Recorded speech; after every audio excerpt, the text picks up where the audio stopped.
Good evening, folks. Samson told Liberian Public Radio. I want to thank all of you again. Say welcome on a Sunday afternoon. The man whose show we're running here this afternoon, he's somewhere doing some serious business, and he'll be joining us. He'll be back here very shortly. Mr. So it will be back. He's taking care of serious business back home, and he will be back here very shortly. Safety, Lord Jesus, we want to thank you again this evening for bringing us together. Lord, we ask you to continue to protect us. Your protection is the only thing we have on this earth. Without your protection, we're going nowhere. And we want to thank you for your blanket of protection. We want to thank you for your mercy on us. My Lord, we ask you to continue to provide our mercy as we go from place to place. And Jesus, as we're ready to have a show here again this evening, we ask you to give us wisdom. Make sure anything that is coming out of our mouth here as we're going to be engaging our brothers and sisters, that is of something of substance. We're not here, and hopefully, Jesus, you will guide our tongue not to come and degrade, not to come and say anything that is of anything else. Jesus, I want to thank you. I want to ask you to bless our country, the Republic of Liberia. I want to ask you, Jesus, to bless the leadership of the Republic of Liberia. Give them wisdom to do what is good for our country, and bless the country, the host country of the United States of America. In Jesus' name we pray. Amen. Let's get it going. Folks. The folks will be joining us here very shortly. This is a different format tonight. This is what I like, because now my mouth is going to be running here all night, and there's no whole bar here tonight.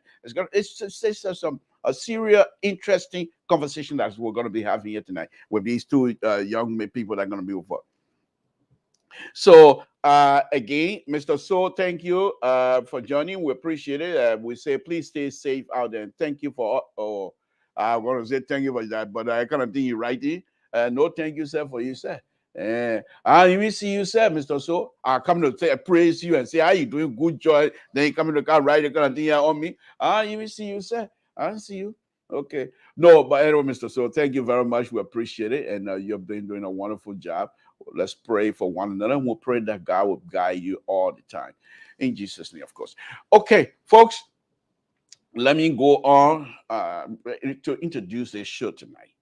As I'm waiting for my guests, who hopefully will be joining us here.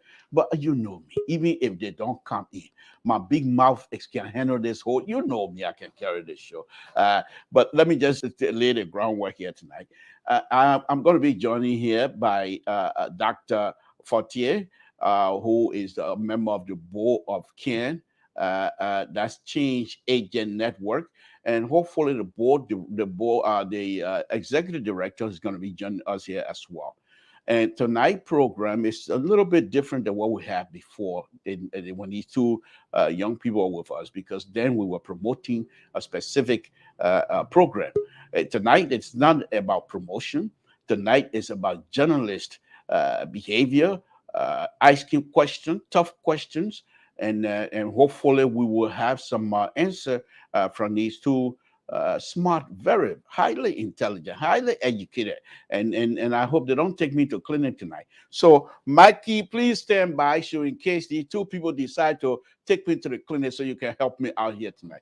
Let's get it going. Let's get it going. Let's first of all, okay, let me bring in the two young people who's going to be joining me here tonight.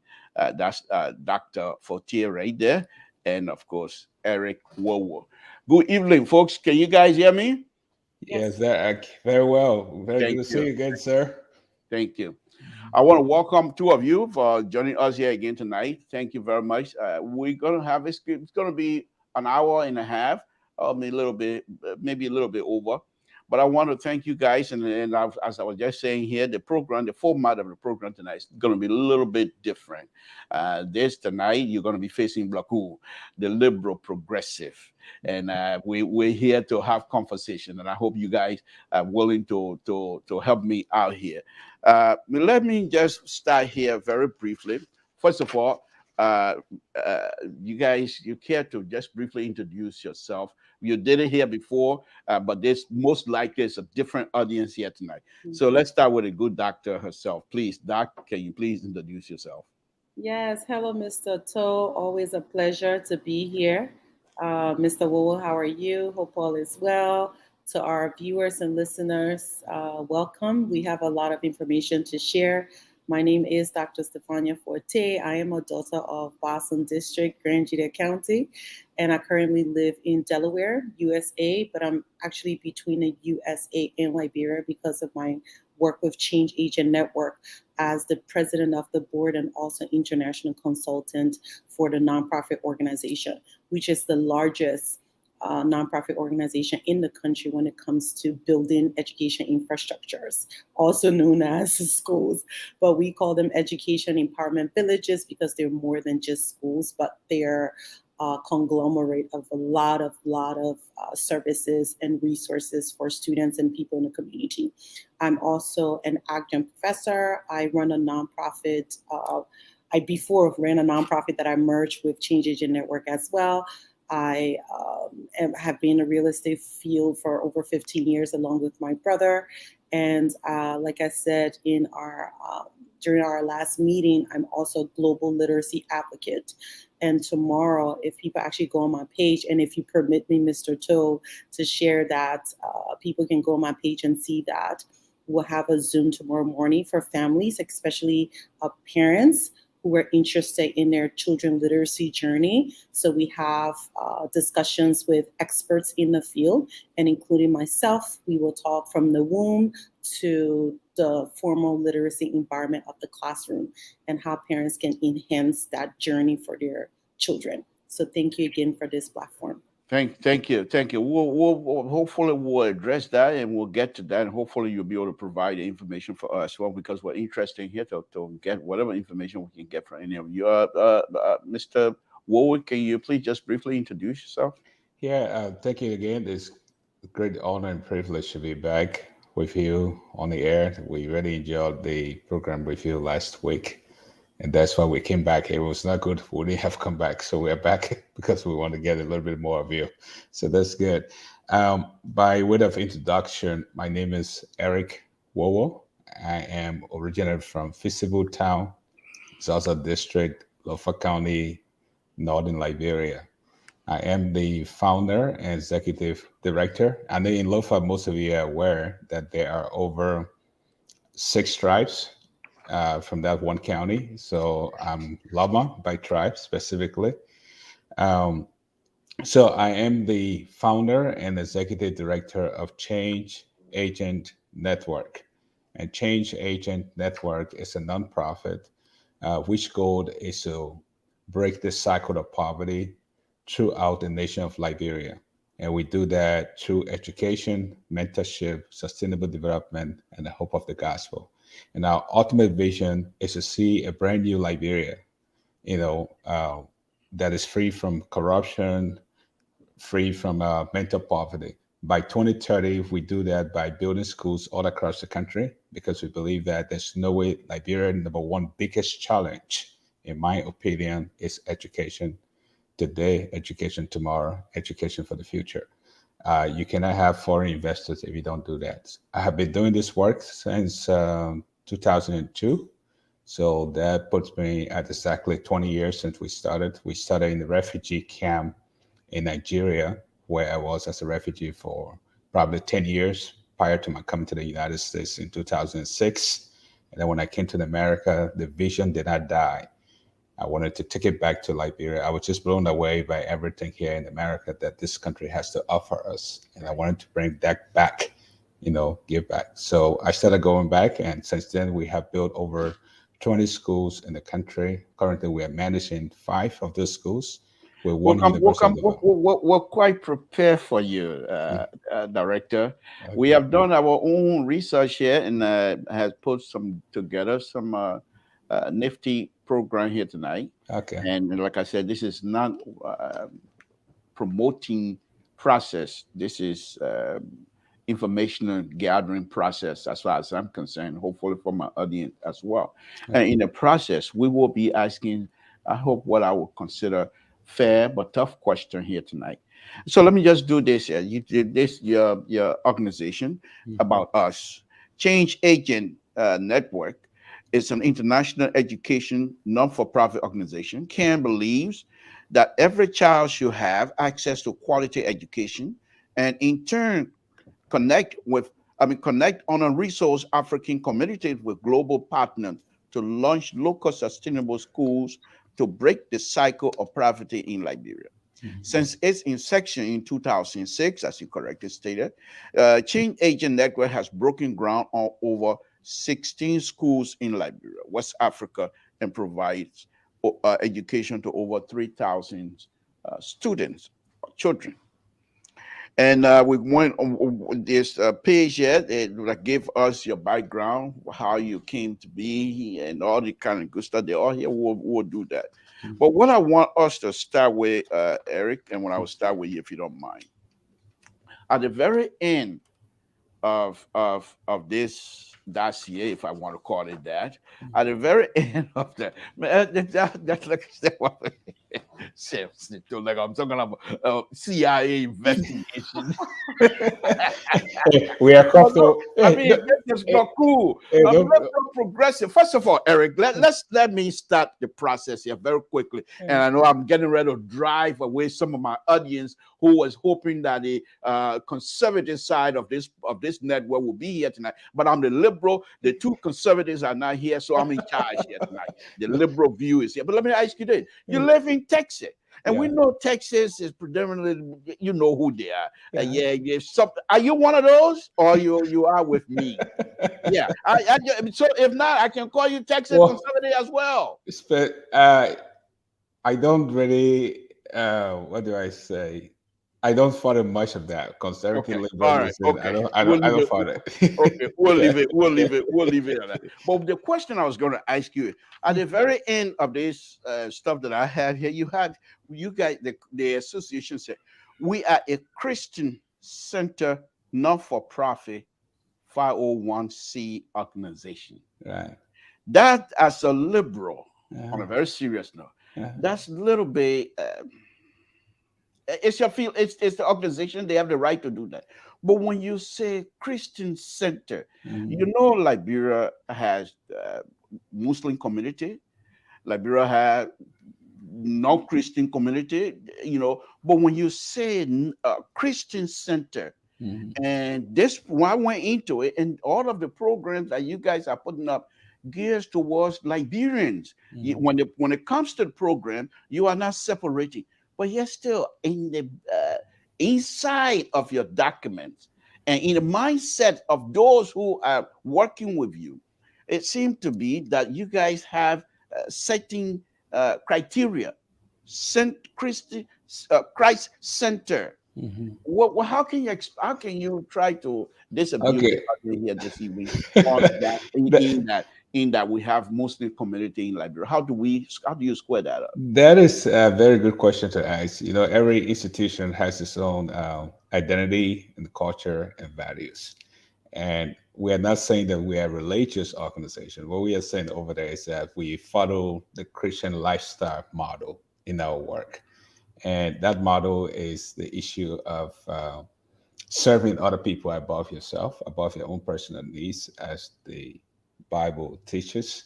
It also, for me personally, my entire work that I do is as a result of my personal experience working with people considered to be Christian out of in Africa or here in the States. So we want to pass that value on. Why are we doing this? Why are we involved with this kind of work?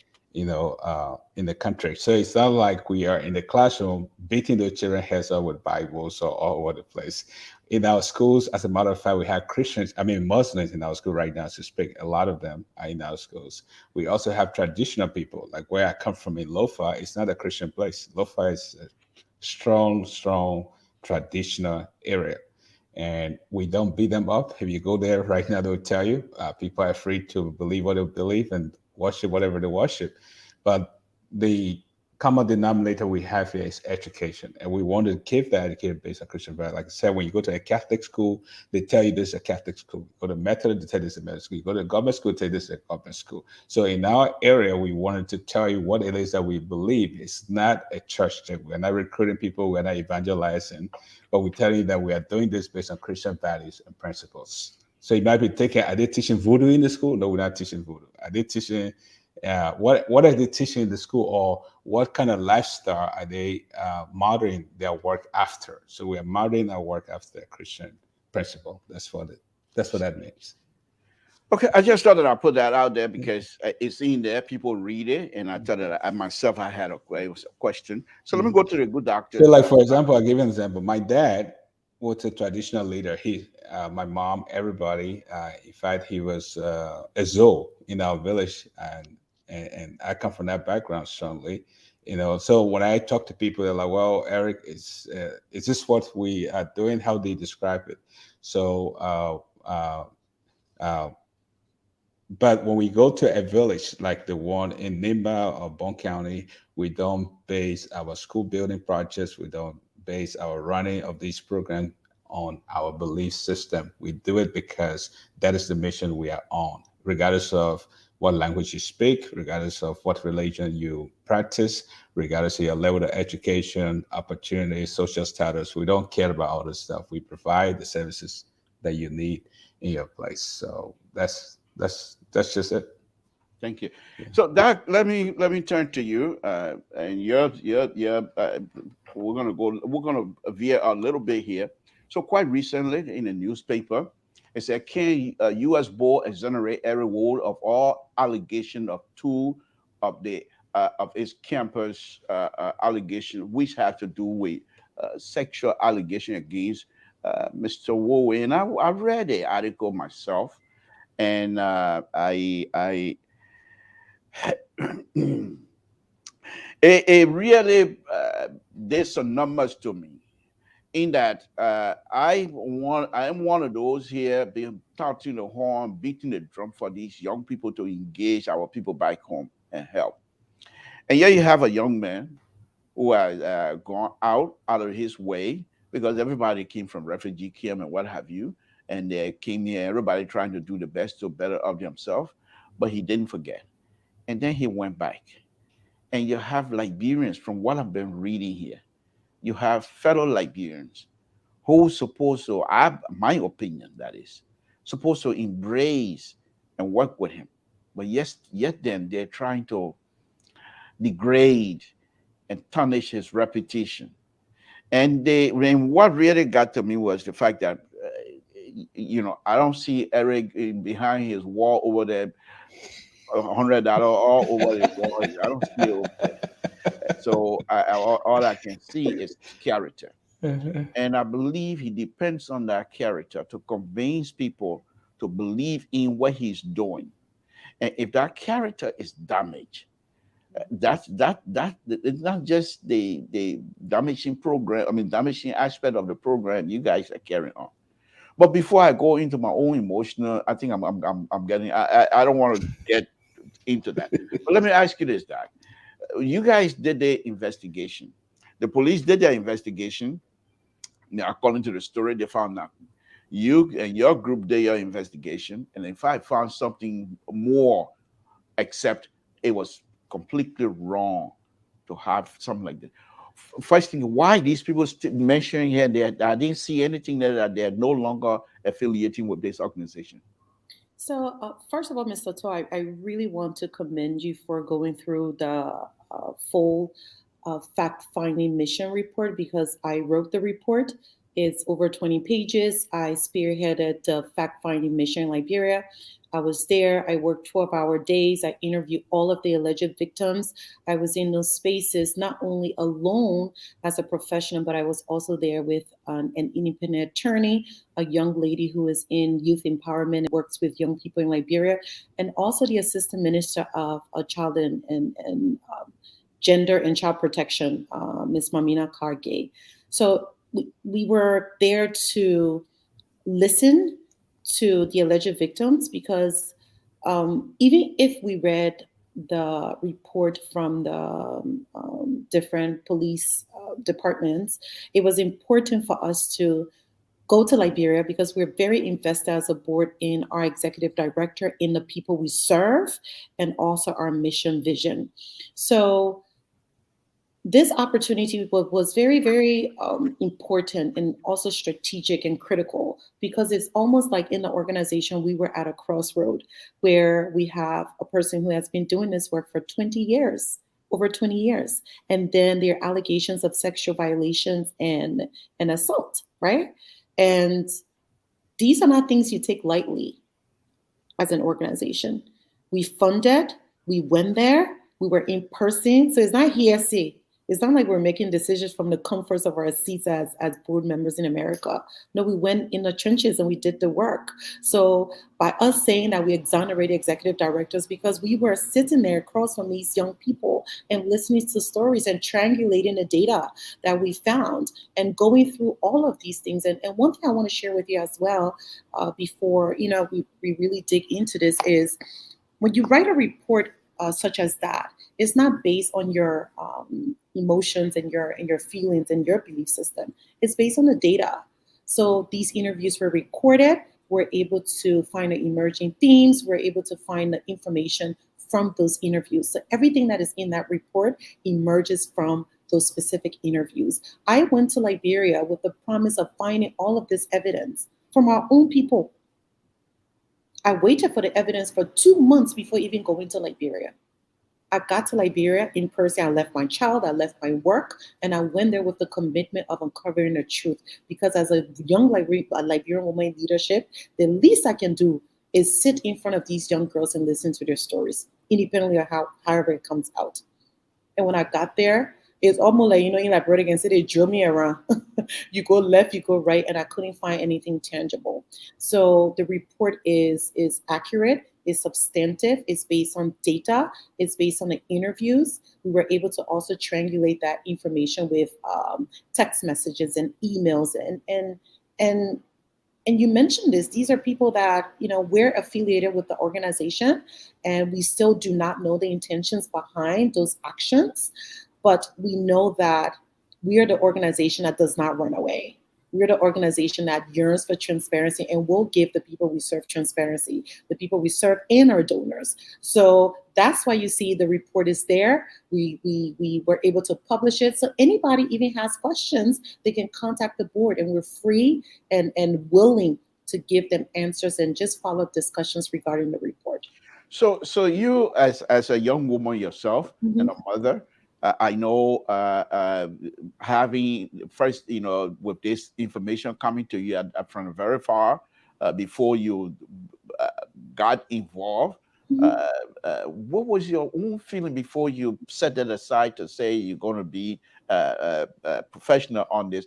What were your own feeling as a mother when you hear somebody have done X, Y, and Z the way these young ladies try to explain in this report? What was your first feeling, your first reaction? Um, First, I will tell you this. It wasn't a reactive stance. It was more out of curiosity. The emotion that I felt was I was disheartened to even hear, independently if it was true or not. I felt bad. I felt sad. And I felt worried. But then I was curious. I was curious to understand more. I was curious to gain more knowledge. And like you say, as a Liberian young woman and a woman in leadership that also has the visibility, I also have a responsibility, right?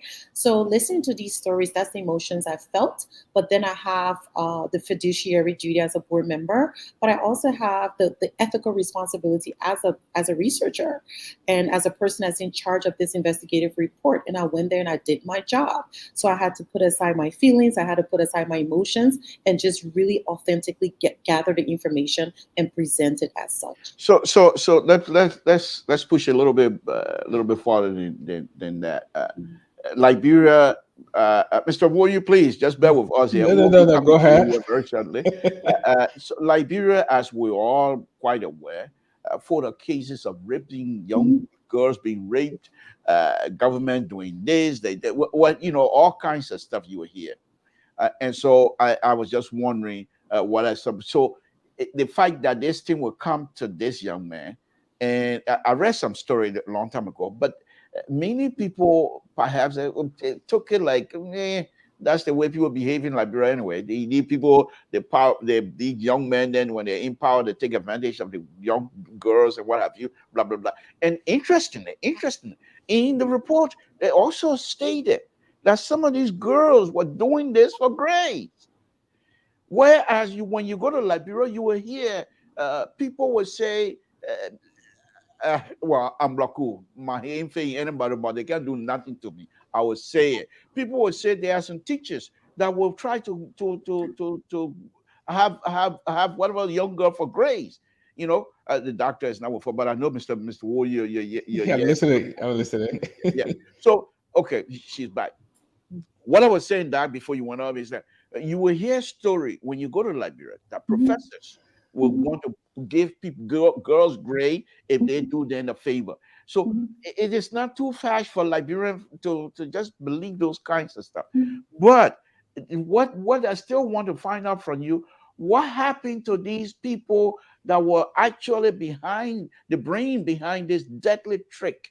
And I call it trick because it's not like they were doing it to you know harm anybody, but just to damage character. And I'm not too sure what their reason was. Some of them telling, according to the report, telling these girls who will send you to America. You ought to send somebody to America. Tell them that you even can't hear you. Say you stay there. That now you rather send somebody to. But I'm very serious about it. So once again, on your leadership, Doc, why are these people? First of all, are these people still employed? Okay. All of them. What's about the students themselves, the young girls that were duped into believing this thing and coming up with these kinds of stories? What's going on with them themselves? Are they Yeah. also being expelled from the school or from the system? Well, we some of the people, they were not like direct employees, they were partners and they had affiliations with us, which means they were ramifications of our work, right? For example, we call them the whistleblowers just for the report's sake. One were an organized group of students who emerged from our efforts, specifically mine as well. where I was the one funding tuition. I was the one funding spaces for them to gain the grant from, I believe it was United Nations or USAID, right? To have that credibility and to gain success. So these are people who emerge from the seat of our labor and our efforts. So it was hurtful, and to see that we had relationships with these people, or we thought we had built relationships with these people, and to see that they will go this far.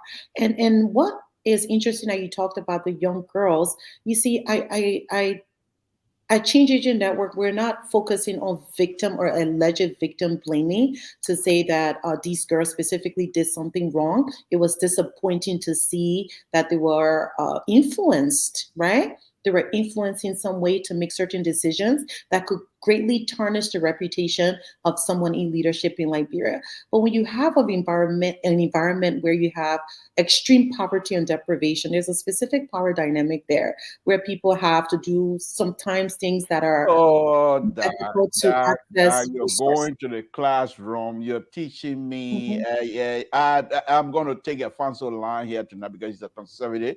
Need people to be responsible. I understand everybody hungry, no food, but to do this kinds of stuff, their parents, all of them. But that, on a very serious note, when I read the report, I could tell that your invested interest in it was strictly to find out what is happening and what exactly is going on.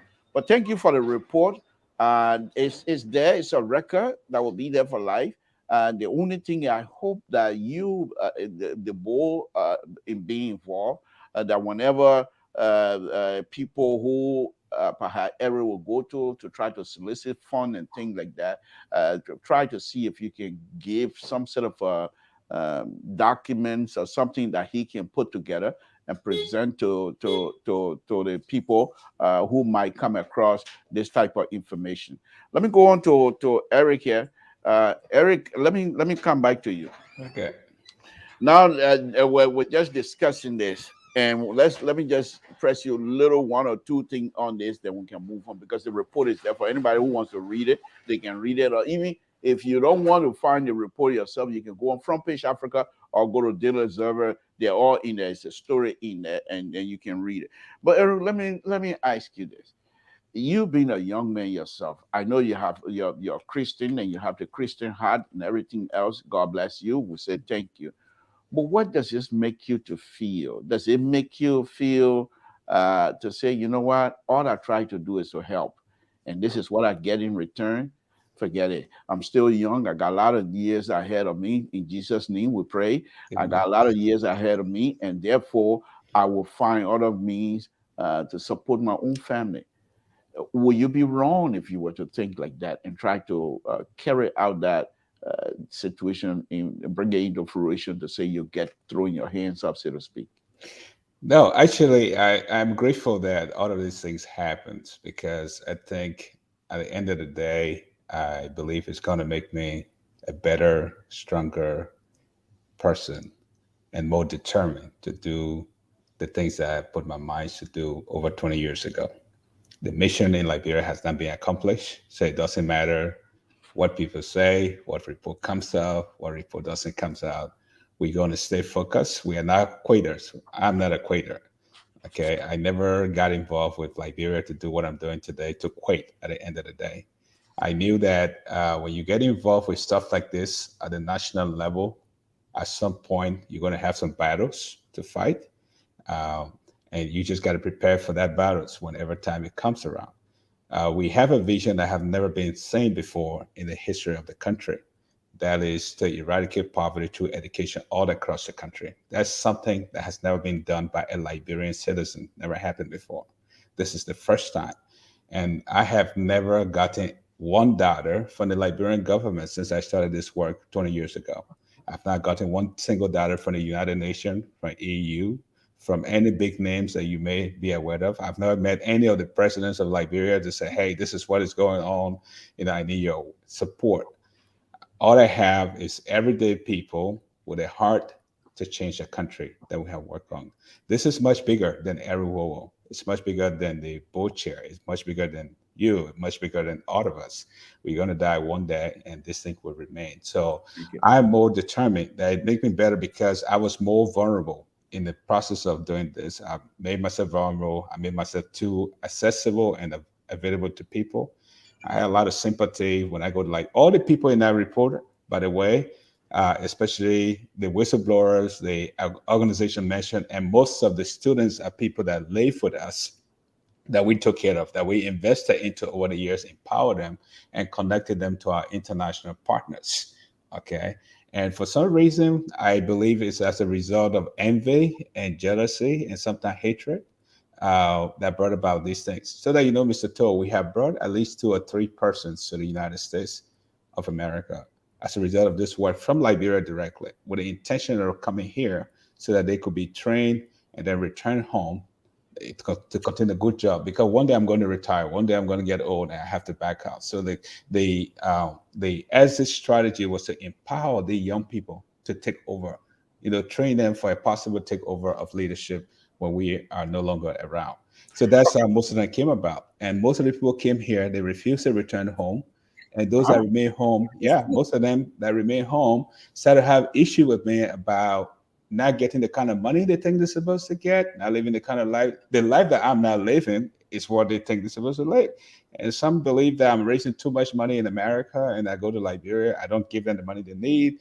I'm abusing them because in the morning they have to go fetch water. You flog them publicly. And that was some of the issues. Some of my white partners that went over there, they observed the principal using rattan and switch to beat the students when they misbehave. And those things, for people this way, in this part of the world, consider that as abuse. So when all this thing came out, let them go talk to my teacher first. Let them go investigate in total. You go on the farm, right? You go on the teacher farm. You work on the teacher farm. You dig the casao. You cut the man farm, which and you come home. And when you misbehave, we put pepper in your ear, your nose, and flock you good and lock you up. Exactly. When the people came, they started to see all this stuff, going on. And I knew that at some point, when you make this kind of work in the country, even at the county level, I've heard stories that, that man want to become senator, that man want to become somebody. The man can be doing that thing for nothing. There's a hating agenda behind it. Why should we do things for our people only when we want to do business with them? That's my thinking. I've been doing it for 20 years. Okay. But then let me hold you there. This is going to be a very good launching point here for us.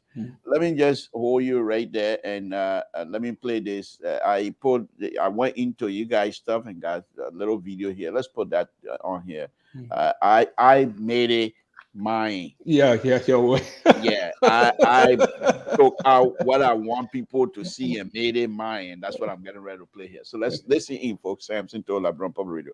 My guest this evening, Dr. Fortier, and her partner in the construction of school and the CAN organization, Mr. Eric WOWOH, who is the executive director of the organization. But let's listen to this. Change Agent Network, Inc., breaking the cycle of poverty through education.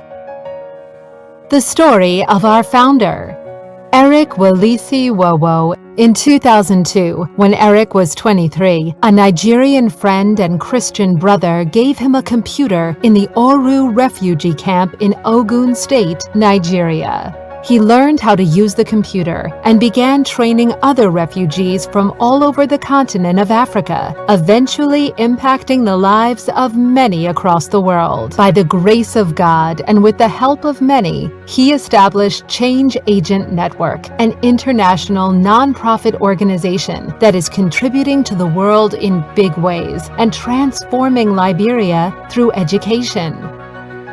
From the origins of that one single desktop computer, Eric and his organization have built 18 schools in 6 counties of Liberia, educating over 4,000 underserved and vulnerable children, 300 employees on payroll nationwide, and graduated more than 2,000 students, many of whom have become meaningful contributors to society. One such student is Jerolyn Macpia, the former presidential press secretary to former President Ellen Johnson Sirleaf of Liberia. Out of the 18 schools that have been built all around the country, only 5 campuses are belonging to CAN, and they are under the leadership and direct management of Mr. Eric Wilisi WOWOH and Opportunity Network Liberia. The other 9 schools are owned and managed by some of our partner organizations and individuals in Liberia. Wow. Okay. I didn't know you were a Wow. videographer. You could do all of that. I know. Well, we have this is a media by, so we have our own studio. I'm in the studio right now, by the way. So we have all these things. Mr. So empower us to purchase most of these things and be able to. And I didn't even go to our guru, Mr. Nathaniel Craig Paul. Would if I were to send this to him to put it together. He can make your picture dancing and all that kind of stuff. So I'm just somebody lower here. But no, let's go into the program. Now that we have introduced the program, but thank you, Doug, and thank you, Eric, for clearing up that aspect of some sort of a mark. But as God would say and do for us, if the truth is on your side, and they go all the countdown, they can't make it. They can't make it. So I don't worry about it. But let's go into the program. I'll start with you. In what I have here, and I'll just read it, then we can go on with that. And I'm very much excited tonight because both of you are young, and this country, Liberia, I mean, you guys are seeing what is happening right now as we all a good thing we're alive and we see. So this kind of conversation, I'm enjoying it. But let me read. It's a program and results. What we aim to solve, he says. We want to address the following daunting problem of Liberia: education, healthcare, employment, corruption, inadequate justice, and cultures of dependency in Liberia through education, mentorship, sustainable development, and hope of gospel of next generation of Liberian leader. Let me go through and let me go on one more. Our program. What are the organization current programs? How do they measure success? They meaning the organization, and who do the programs serve? So let me start with you, Doc. The last time we were here, Eric said you were the person, his position, his job, and his people's job was a bill, and then you tailor the programs toward the building.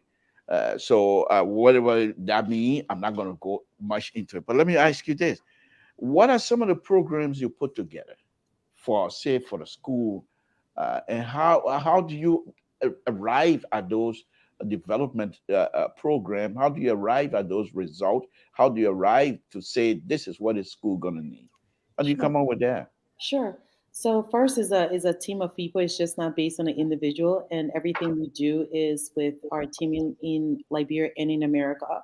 So we are a bunch of professionals, technocrats who have the skills, not just the passion for the country, and to see poverty eradicated through education. So specifically, of course, we're in compliance with the Ministry of Education. We have the standard curriculum, but what we do is we enhance our curriculum with vocational and technical education programs.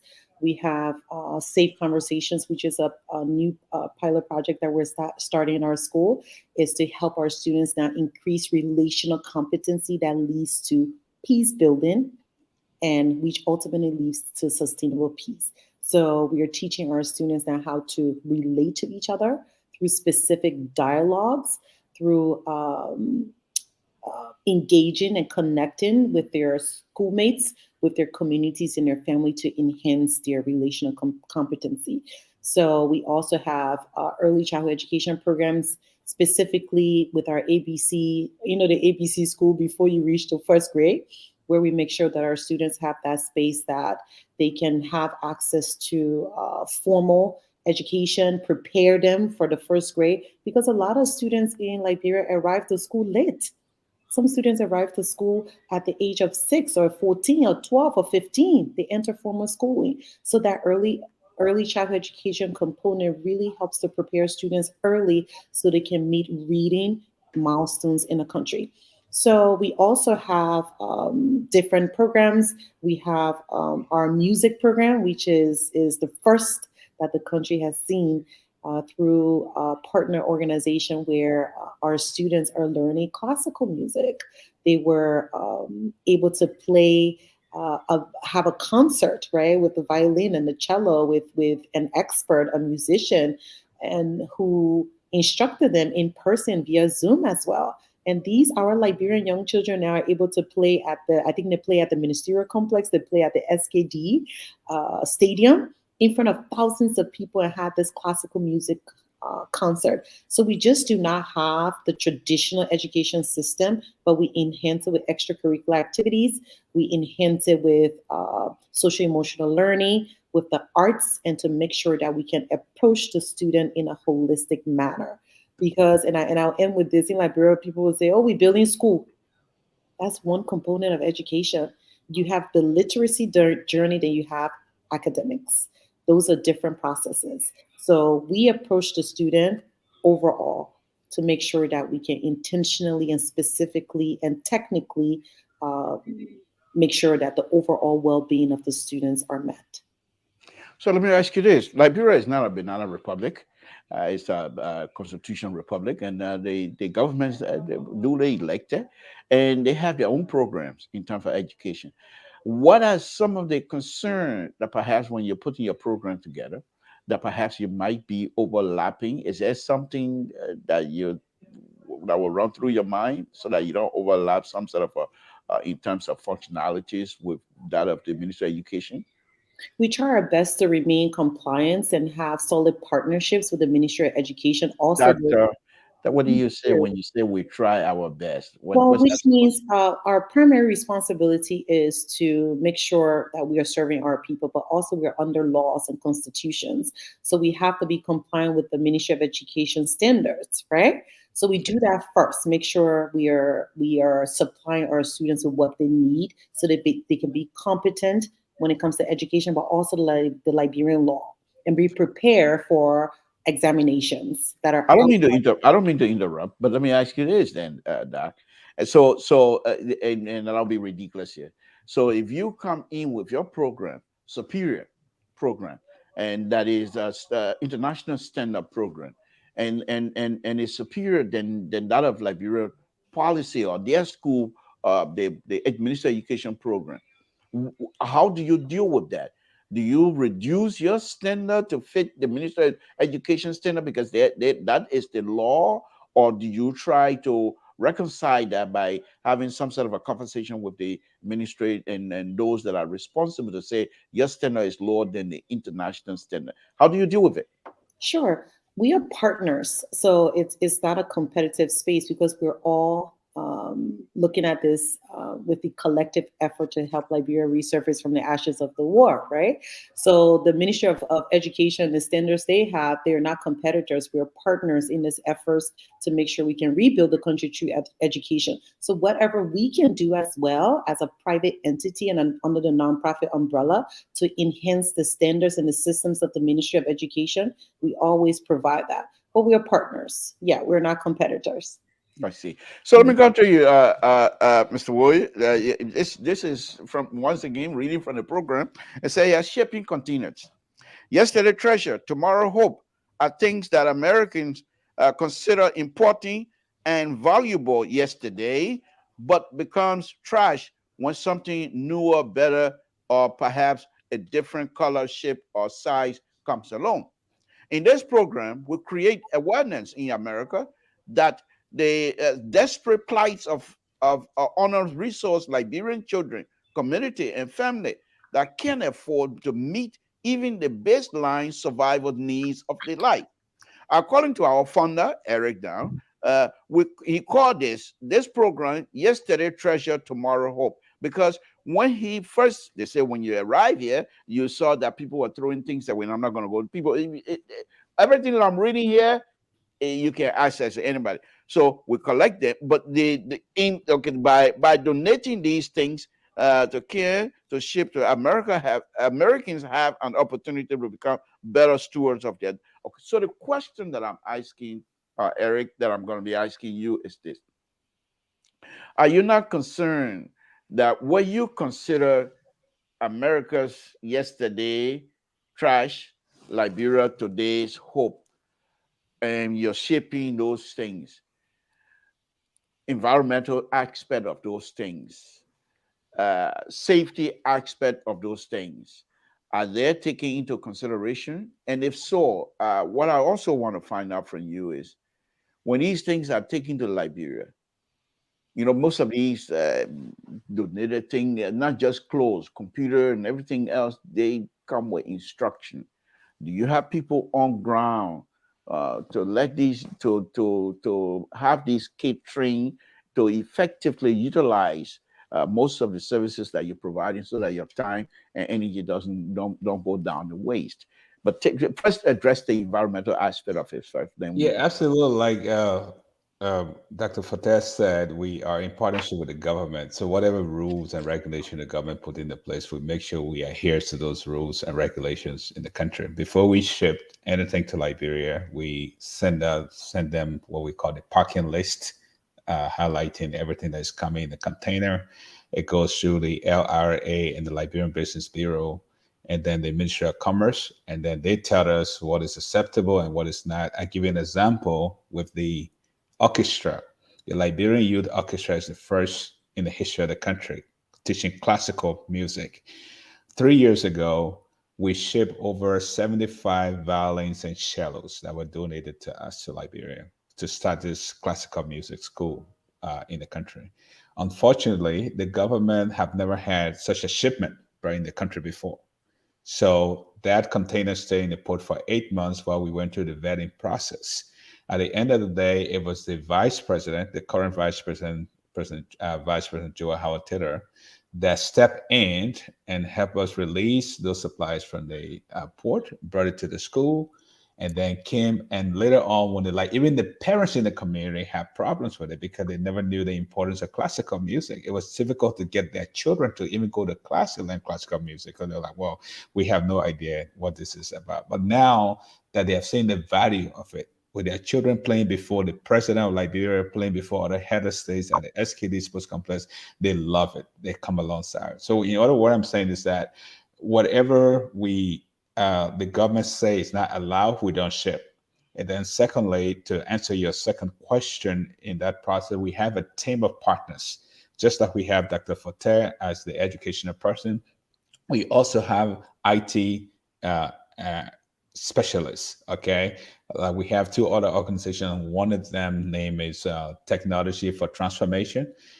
They are based here in Dallas, Texas. Another group is called Technofro. They are also based here in Dallas. So when we gather these computers, equipment, whatever, we send it to them. They do the cleaning up and everything and see what is workable, what can be used in Liberia. We don't just ship everything and anything there. We go through it, we sort things out. There are some computer, for example, you're not going to find parts in Liberia for it. There are some printers that have no cartridge in Liberia. So there's no point in shipping things that you're not going to find parts for over there in Liberia. I give you a good example. We started shipping school buses recently. We ship about 5. And I was talking to a mechanic when I went to Liberia. He told me, he said, when you are shipping buses here, don't ship any brand new buses, especially for rural Liberia.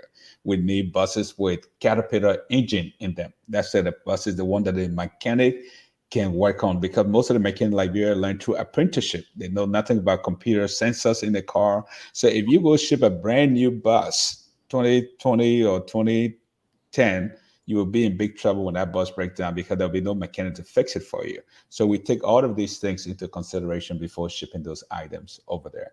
But overall, we don't ship anything that have no use there or cannot be repaired or the people have no idea. And then locally on the ground, since we started the training of people in computer and education technology, we have trained some of our young people to know how to repair these things, how to work with them. And in fact, the people in the earlier report that you're talking about, most of the young people in that report, that was how they joined this team. They were trained from the beginning. So we have a training team on the ground, and we also have a team here in the States that work together. So I'm not the one, determining what is shipped, what is not shipped. It's the people who have been there, have seen what is needed, and they come here and they do right now, as I speak to you in my apartment here, I have about 100 laptops. And those laptops were donated by companies because, as you know, Mr. Toll, here in the US, when you run a company and you don't have use for your old equipment, you have to take that trash out. You can't just throw it away. You have to pay people to come and take it out. So my partner's job is to go in there, pick those equipment, clean it up, and see what works in Liberia. We don't send we know that doesn't work there. We send something rugged that is good for the Liberian people. You know. Thank you, thank you. I think the idea of classical music pricked my interest as well. My son, who finished music college music school at age 7. By the What? time he was 7, he was done with music school. But of course, he had to. It's a funny story. The same university that they were begging for my son to go to. When I first got here, I was supposed to play football for them, and the president didn't want me, and they refused. Not that I couldn't play. The coach knew of my ability. I could play, but he just didn't want me because of you know what. And they got a few kids from England to play, but they wanted me. They kept me on there to practice with them and stuff like that, but they won't let me in the school. In other words, they didn't want to give me green card. Let's put it that way. So, but my son was able to graduate from Malone College. Now it is Malone University. So after he was done with his school, and of course he studied classical music in Italy. Now he's a big time conductor over there in Augusta, Georgia, with a mega church over there. So I've always wanted a reason for him to go to Liberia. I think I will call him and see if he has interest in it, and to be somehow to help teach and whatever he can do. If he have interest in it, I will take the responsibility of him going there as well, because I want him to go to Liberia anyway. So, but Thank anyhow, you. That's very kind of you. Thank you. Very kind of you. Congratulations. That was a beautiful story. Wow. yeah. I always, when I go there after I go pay school fee, and I say, y'all remember that down y'all refuse for me to play football for her, yeah. But anyhow, Doc, let me come to you here, and like I said, we're not in a courtroom, so but I pretend to be a lawyer. I play one on TV. Let's put it that way. So no. On a very serious note, on a very serious. You guys in your program, you have a health segment, and I'll read it. This program focuses on fundraising in the U.S. and with other global partners of Liberia to build, set up, operate, and financially sustain locally a medical clinic attached to each of our school in Liberia. In comparison for pre-K through 12. The question that I have is, you say the purpose of this clinic is to meet the health needs of our school children and the people in the community in which we serve. How do you know and how do you determine that the medical needs of these people? Do you send medical doctors, clinicians to interview, to check, and then you may come up with that assumption, to come up with that conclusion and say these people, whatever we put together will serve the need? How do you know the needs? Well, just knowing Liberia, we know that we have a healthcare system that is I want to use the right words here, a healthcare system. The first word that came to my mind is deplorable, but I want to be a diplomat as well and say that it's in the works. But we know that our students have multiple health issues in the country, and just access to healthcare. So just providing that access to healthcare and to deal with just basic healthcare issues that can now be that spot where we can transition them to more specific doctors for treatments. I think that was basically our focus. So, for example, this is a segue into our partners. For example, our biggest partner is in that area is Foundation for Women, and they were able to provide funding for clinics.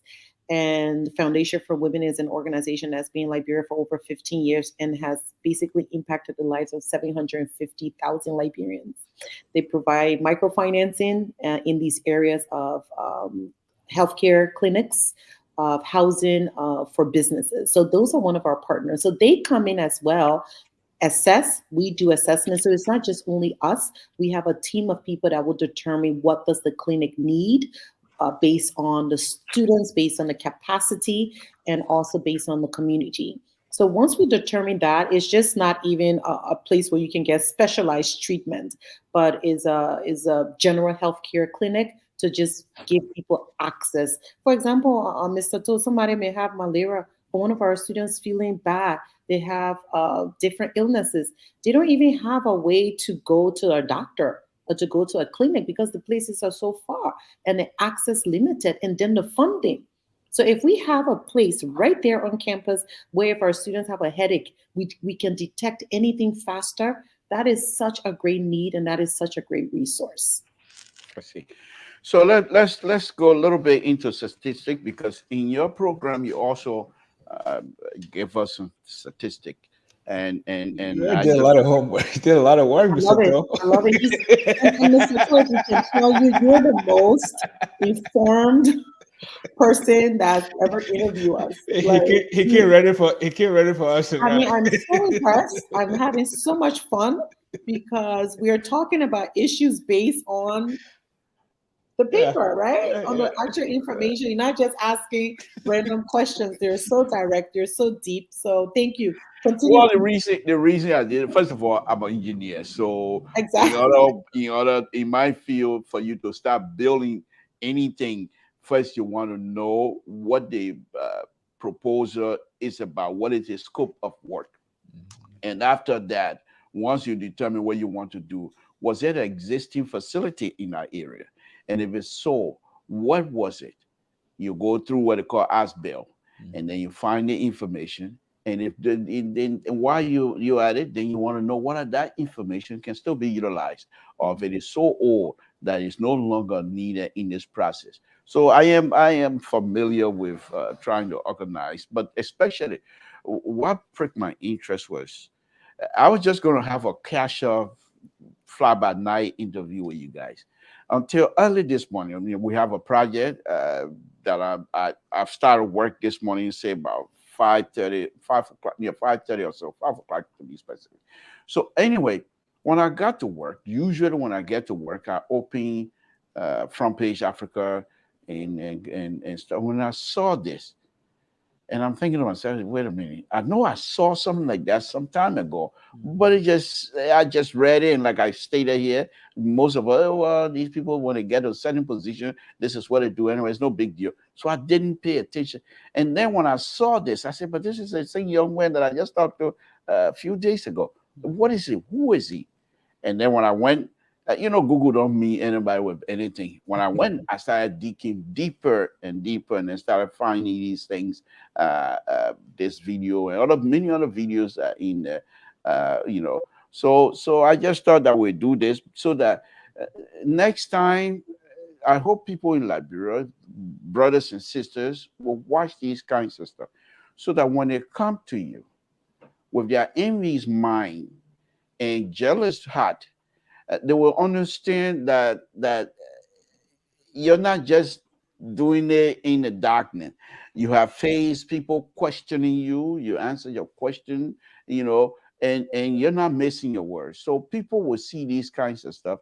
That yeah, this is genuine, and it's very sincere, and it's not just there to make money. And so that's what I'm going through. This, in fact, by the way, the report also stated that Eric was also clear because they accused him of financial mismanagement or what have you. But the auditor that did that clear him as well.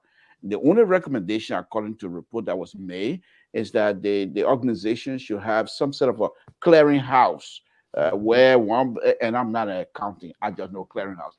Clearinghouse for me is they came out goat, I eat a goat. That is clear, it's clear. Got my clearinghouse right there. So, but anyway, no, on a very serious note, they Yeah. have that, and they also make another recommendation that there should be other people to see from one point to another what is happening. But as far as the financial, in fact, they said they also told us that Eric was able to raise $1 million plus. I mean, this is something that is very, very challenging and very interesting. A young man. If I raise million plus, you think I come to are you kidding me? If I raise million plus, the kind of car will be as young as Eric is. If I raise million plus, the kind of car I'll be driving around. You come to the like, bro. Oh yeah, he is taking that million plus and doing building in Liberia with that challenging condition where people will sell you land and sell it. I've seen land sell, I've seen land over and over, and yet still he was able to get things. So I'm doing this not so much of just to show my brilliant journalist idea, but no, far from it. It's just to make sure that you're working and people are aware that of your work. That's what I'm doing there. Thank you, Having sir. said all that, let's go into the statistic as I was going. You said, and that goes to the doctor. Number of children who have access to education. 2020, 3,000. 2019, 3,600. 2018, 3,500. 2017, 3,000. 2016, 2,000. 2015, 1,500. Now, how are these numbers generated statistically? From our institution specifically, right? Yeah. Well, we have our listings, we have our registrations, we follow the tracking system that we have in our schools, and then we're able to basically find the specific numbers. And we have systems here that we use from the US as well. So we do that as a board, and we also do that with our local board members in Liberia. I see. Okay, let me just. I'm sure the answer is good for all the other statistics. You got number of schools built 2020, 19, 2019, 19, 2018, 17, 24, 17, 14, 2016, 12, 2015, 9. So as the year goes on, the building, increases. So there's Yeah, another so one. if I could just talk about that a little bit. Yeah, Like I please. said, Right. the goal really, Mr. Till, if we had the resources and everything that we need, the actual goal is to build what we call the education village every single year.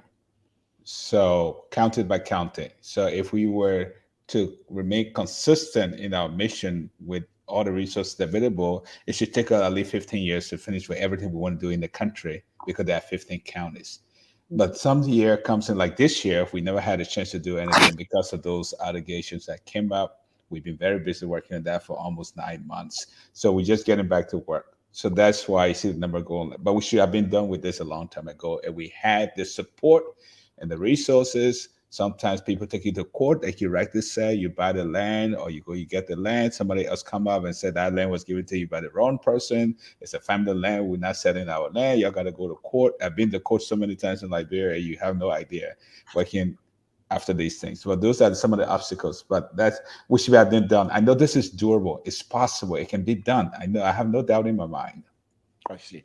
Okay, we're still on the statistic. So, number of people reached with gospel of Jesus Christ. That's another interesting one. 2020, 1,000.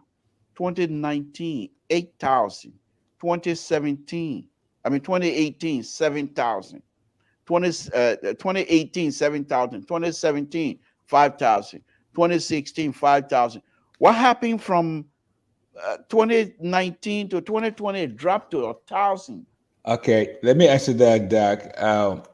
Mr. Toe, like we said, we do this in what we call the collective impact, which means we have a lot of people doing different things based on their expertise and their knowledge and experience in that field. Okay, so the way we operate in Liberia, we have a specific person who is in charge of that piece. As the children come to school, we want to pass on that Christian value to them. So there's a pastor, his name is Kotimai. He runs his own church. We don't run a church, he runs a church, but we partner with him in providing the services that we need in our schools. Now, in what year was that? 2019? That you said? Okay. 2019, we had our country director from Nigeria. His name was Pastor Kali. And we left the organization with him. He was the one who told me, he started with me from the refugee camp in Nigeria. When we came back to Liberia, he said, Eric, as you build these schools, I want to be able to come alongside and attach a fellowship to each of the schools and run it. That's my area of expertise. That's what I did in school, and that's a show. So we started to raise the resources to build the facility for him to run. But then he came to the States and then took off and never went back to Liberia. I see. So the number went down until we found a new partner to take over those things and run them. So those are numbers from the partners, not from us directly, but those who run it. Wow, this is another interesting one here. And I like this one. It said, number of children who have a sense of their own feelings and ability to express empathy for others. This is I mean, you guys not only provide the building and the education, but at least because this is very important. Mhm. If this type of behavior, especially in Liberia, where people are just coming from war, where respect for human life is nothing, but to be able to identify this, and then even if you can amplify on that, and just go let it be, because this is one of the things that keeping the peace, to be able to have empathy for others. So I think by you recognizing this, I think it's something here. But 2020, 2019, 2025, 18 to 1020. But this is good. But let me go on to the last statistic here. Number of student per teacher during the reporting period, 35. Blah blah. Okay. Okay. This is what I want to go on. Our sustainable development that goes to the doctor. And so you have your sustainable development goal as for this program. Interestingly, the goal for your program is pretty much the same type of goal that is being set by the United Nations in their own sustainable development goal as well. You have number one, poverty, zero hunger, good health and well-being, and I'm just going down the line. Quality education, gender equality, clean water and sanitation, affordable and clean energy, decent work and economic growth in Liberia, decent work and economic growth in Liberia, that we will be there.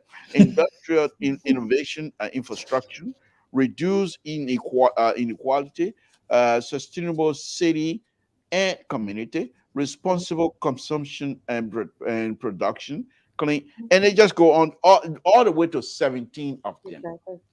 So the question I have for you, Doc, and then we can try to wrap it up by opening up the line. Let me ask you this: with that kinds of developmental goal that you guys set for yourself, how do you intend to achieve all of those things? Sure, and also you just read the 17 goals that were established by the United Nations called the Sustainable Development Goals, right? Right. So when you're working in a country like Liberia, which is we're top 10 when it comes to poverty, and we are also high tiers when it comes to many statistics: infant mortality rate, maternal mortality rate, illiteracy rate, unemployment rate, um, just disempowerment rates, right? We can see that Liberia is very, very high on those statistics. But we align ourselves with those goals because we have to align ourselves with those goals because they were established for a purpose, right? They were verified, they're evidence based, they're established because that is the holistic and collective way to help provide a sustainable model and sustainable goals for something that's just bigger than education. And if you notice a trend in when we're talking, it's just not about building schools, right? We talk a lot about how do we infuse our work in the communities. We talk about the holistic approach. So it's just not only about the academics because a child coming to school hungry is not a child that will learn properly. A child that comes to school and has no social emotional development or assistance, which demonstrating through empathy is not going to help with peace building and ultimately sustainable peace. A mother that does not have a way to be empowered through a vocational education program or through a microfinancing opportunity will not have the ability to pay her child's tuition. So those are all things that we take into consideration. That's what I said, poverty is concomitant, right? Because poverty is very, very complex. You can eradicate poverty through education, but underneath it is very complex how you do that. So we followed the model of the Sustainable Development Goals that were established by the United Nations. And in our little small way, in our little small Liberia, we're trying to align ourselves with that because we know that that is the model that is needed for us to establish our infrastructure and our holistic approach to education in the 15 counties and now help to elevate the statistics of the country. I see. Okay, Eric, before we open the line for anybody that want to make a call here, let me come to you then. I understand that you have out of the school, I believe it's 5 that you're running yourself. Mhm. Is that correct? Yes, they are basically 5 spread out in 5 different counties. So we Right, have Macerado, Gibby, Bon, Nimba, and Lofa. We right. are hoping that Grand Jeter and maybe Bomi or Kipman will be added next as we make progress. I see. Well, first of all, I feel sorry, and I say, but God is there for people to waste the time of Liberians, and not just your time, but Liberians and the youth of Liberian time, because the time that it took for you to resolve this issue here legally, it's some time that was taken away from your effort that's supposed to go towards building more. But let me ask you this, Eric. In here also you said that the because of your understanding of Liberian culture and what have you, your student tuition are very low. Well, what are the end result of those tuition? Where do they end up? Um, from what before you can change somebody's life, you have to first understand the person's story, where they come from, what's happened in that situation. So we decided to make it affordable. It's not free because we believe that free things don't have value. So in order to help them get out of poverty, we are more in what we call solidarity work. They have to have some sense of ownership, some sense of belonging. They have to own these things. So we cannot just go and build a school for free and then bring the books for free, set up everything for free, and the parents have no sense of ownership. In that way, you are actually destroying the parents because they're going to have no idea what it means to educate a child. And that's a big problem. So what we did, especially in rural Liberia, most of our parents, we give them the opportunity to pay their fees either in cash crop or livestock. We call it the barter system. Okay, just what used to happen way back then in the olden days, where when there was no money, but the person had a gallon of palm oil. They bring their Right. palm oil to the school in place of cash. Charcoal, we will take it in place of the cash. You bring your beans, like in Lofa County, we grow a lot of Makutowa beans over Mhm. there. So they bring the beans and we take the beans because that is the economy that they have. So our job is not just to go and build a school and turn our back. It's to also understand how we can help them meet their own economic needs because we believe that economic freedom is the freedom that we all are lacking in Liberia across the board. So if you charge a parent, say for example $100 and the person is in, for example, Lofa County in my village, they have no access to US dollars. They have no access to Liberian dollar, but they got access to their farm produce. They got access to their farm crops, and they have access to livestock like goat. The goat in Liberia is sold for 75 to 80 US dollars per goat, a full grown goat. And the Mhm. school fees is around $50 per semester.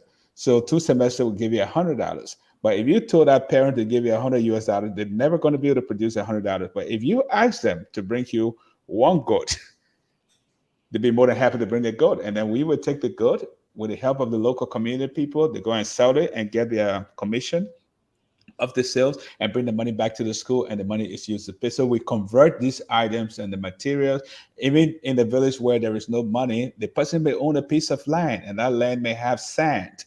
And we need sand to do the building construction, to carry out that building construction. So we go there, we measure the sand, and then we send a truck to bring the sand. Your children's school fee have been paid for your own sand that you have on your own land. If you have rock, like crushed rocks, we would take the crushed rock. Instead of going to buy the crushed rock from a different market, we buy from the local people. So in that way, they all see it like their own. I give you an example. In Nimba County, a couple of years ago, I was there. We had a PTA meeting, and this lady came up to me and she said, "Mr. Eric," she said, "I'm so happy that you came. This is the first time that somebody have come and given us something that belongs to us." And I said, why you say that? She said to me, she said, this school belongs to us. It doesn't belong to you. It doesn't belong to your partners. It doesn't belong to anybody. It belongs to us because it's our children that are attending this school. You don't have a single child in the school. Your parents don't have any children in this school. It's our children are here. And this school is not on wheels. It's not on tires that you can, like the car that you drive, that you can start the car and take it away because you don't like us anymore. This is here to stay, and we love it the way you run it. I see. So good point right there, and that's thank you for that. But let me ask you this: in your explanation, I thought I was going to hear where, but do you guys have a system where when children are in school, meal? Do you provide meal for them? And if Yeah, so, what is that the same way you do where the parents that are paying cash can bring rice or bring tabagi in your case in Lufakate? And if you say yes, then I'm moving over there tomorrow because tabagi, like, I don't want to miss that. no, But it's on a very serious note, do you have anything like that? no, it varies. Liberia is very complex. The culture issue. I mean, right from Monrovia, until you get to Bon County, the culture changes. Everything changes. So there are some things that will work in one county that will not work in the other county. So these programs, all of our schools, I think only two campuses have a feeding program currently. Two. And those feeding programs are run by some of our partners. That, for example, the school in Banga is one of the most populated school and the most modern school you're going to find in the entire Banga. It's called Triple A. And that school, Mary's Meal is a Catholic organization that was set up by the Catholic Church to feed children, school-going children. So they come to the school and they sign a partnership with the school. You provide the building, or the infrastructure, and then you help to pay the soup money, but it will provide the beans, the rice that's needed to cook. So that school was able to, reach a partnership agreement with that particular organization. So the organization come to the school, they provide everything that's needed, they're being fed. In Monrovia, Mary's Meal does not operate in Monrovia. So we had to find a different partner that have a passion and resources to do that. In Lofa, no, we don't feed them. In Nimba, we don't feed them, but we build a cafeteria and we allow the parents to cook their own food and bring it to sell in the cafeteria to be sure that food is available on campus for the kids, to eat. And also not for free, but you can give your children something to buy food from because it's not sustainable. If you want to feed those children, it's not sustainable. We don't have the money to sustain it. Okay. Doc, let me ask you this. You one of the person responsible for some of these programs. Are the teachers certified, and if so, by whom? Sure. So our teachers go through all of the compliance under the Ministry of Education. And right now we're also partnering with Teach for Liberia. So they also train teachers to make sure that they have the C certificate, that they make sure they are college graduates, they have the experience, but also in leadership skills. So that's a new program we are going to start soon. But all of our teachers are qualified. All of our teachers have the certifications, and all of our teachers are certified teachers under the Liberian government. I see. So let me ask you also then, you being a young Liberian and highly educated, and also have traveled a lot all over the world, and still go back and forth in Liberia. The American embassy, we'll throw a little politics in here Sure. from time to time. Mhm. The American ambassador have said a few times ago that the city of Monrovia is trash, and the city mayor is unable to clean the city. Number one, and then quite recently he made a statement to say the people are poor because of corruption. Mhm. Good doctor, let me ask you this. If somebody who, of course, he being a former Peace Corps in a region at the time, know more about the place too. But if somebody, the American ambassador would make statement about the city and the city officials, and then come back and say people are poor because of corruption, and you being a Liberian and have traveled all over the place. First of all, do you agree with that statement? The two statements about the city being dirty and the city mayor is incapable of cleaning, and that the corruption is the reason why people continue to be poor. Do you agree with the two statements? Well, I have mixed emotions, and I'll tell you my position versus my opinion, and my position based on the fact that I did read his op-ed, and I also read research done by City Alliance, and also under the donations of Bill and Melinda Gates Foundation, trying to create a sustainable and smart city. So I was able to read a lot of that work. So first, we'll start with the American ambassador. I remember in his writings, he talked about his experience as in a Peace Corps in rural Liberia, and he compared rural Liberia to city Liberia, right, or to the city, which is Monrovia. And I think those are two different contexts. And sometimes, even if I admire him and he's a professional, and I value the service that he gave us through his experience as a Peace Corps member, but those are two different environments, right? Rural Liberia is completely different from Monrovia. So Monrovia is But Doug, let me push on that, because his comparison was based on structure. It's sure. not the environment that he was comparing. He said based on the structure that was set up in rural Liberia. These people are much more structurally sound in managing the affair of those villages than it is with these educated young Liberians who are supposed to manage the affair of Monrovia. And that was a comparison that he was making, if I read it correctly. Yeah, but I also believe the environment matters, right? So the structure you may have in a city may not be the same structure you have in rural Liberia. So comparing those two experiences, I believe, is a little bit flawed.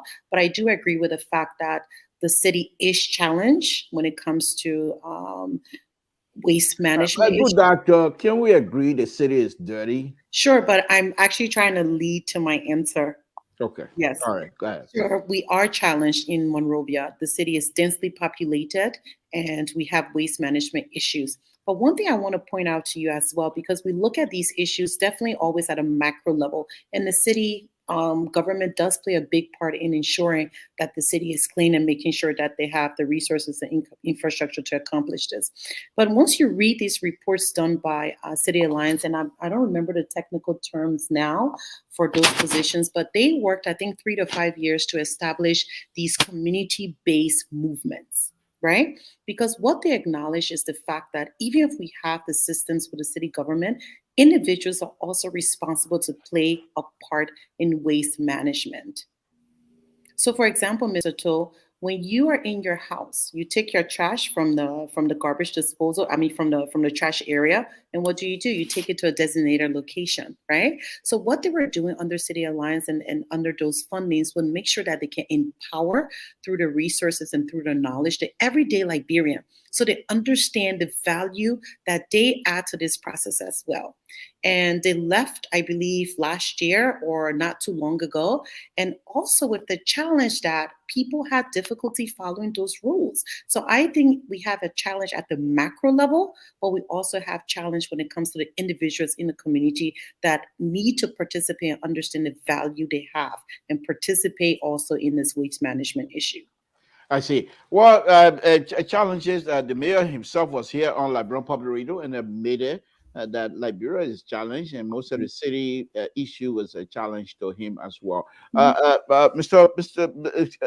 Director, executive director, no, not executive, but the founder, Mr. Eric Ward. Let me ask you this. I know when I ask about the dollars and Texas politics, you say, hey, that one, stay out of it. What's about Liberia? Are you also staying out of Liberia politics as well? Um, I'm not politics is my big thing. We all have our specific area of calling and passion, things that we care about a lot. But Okay. politics is not something that you can ignore. Okay. You All right. cannot. All right. Yeah, I know where you're going with that. Hold I'm on. not going It's to push it, it. it's something you cannot ignore, because Right. as a human being, if you're going to talk about your right, if you're going to talk about Mhm. justice, if you're going to talk about peace, then you are a politician by nature. Okay.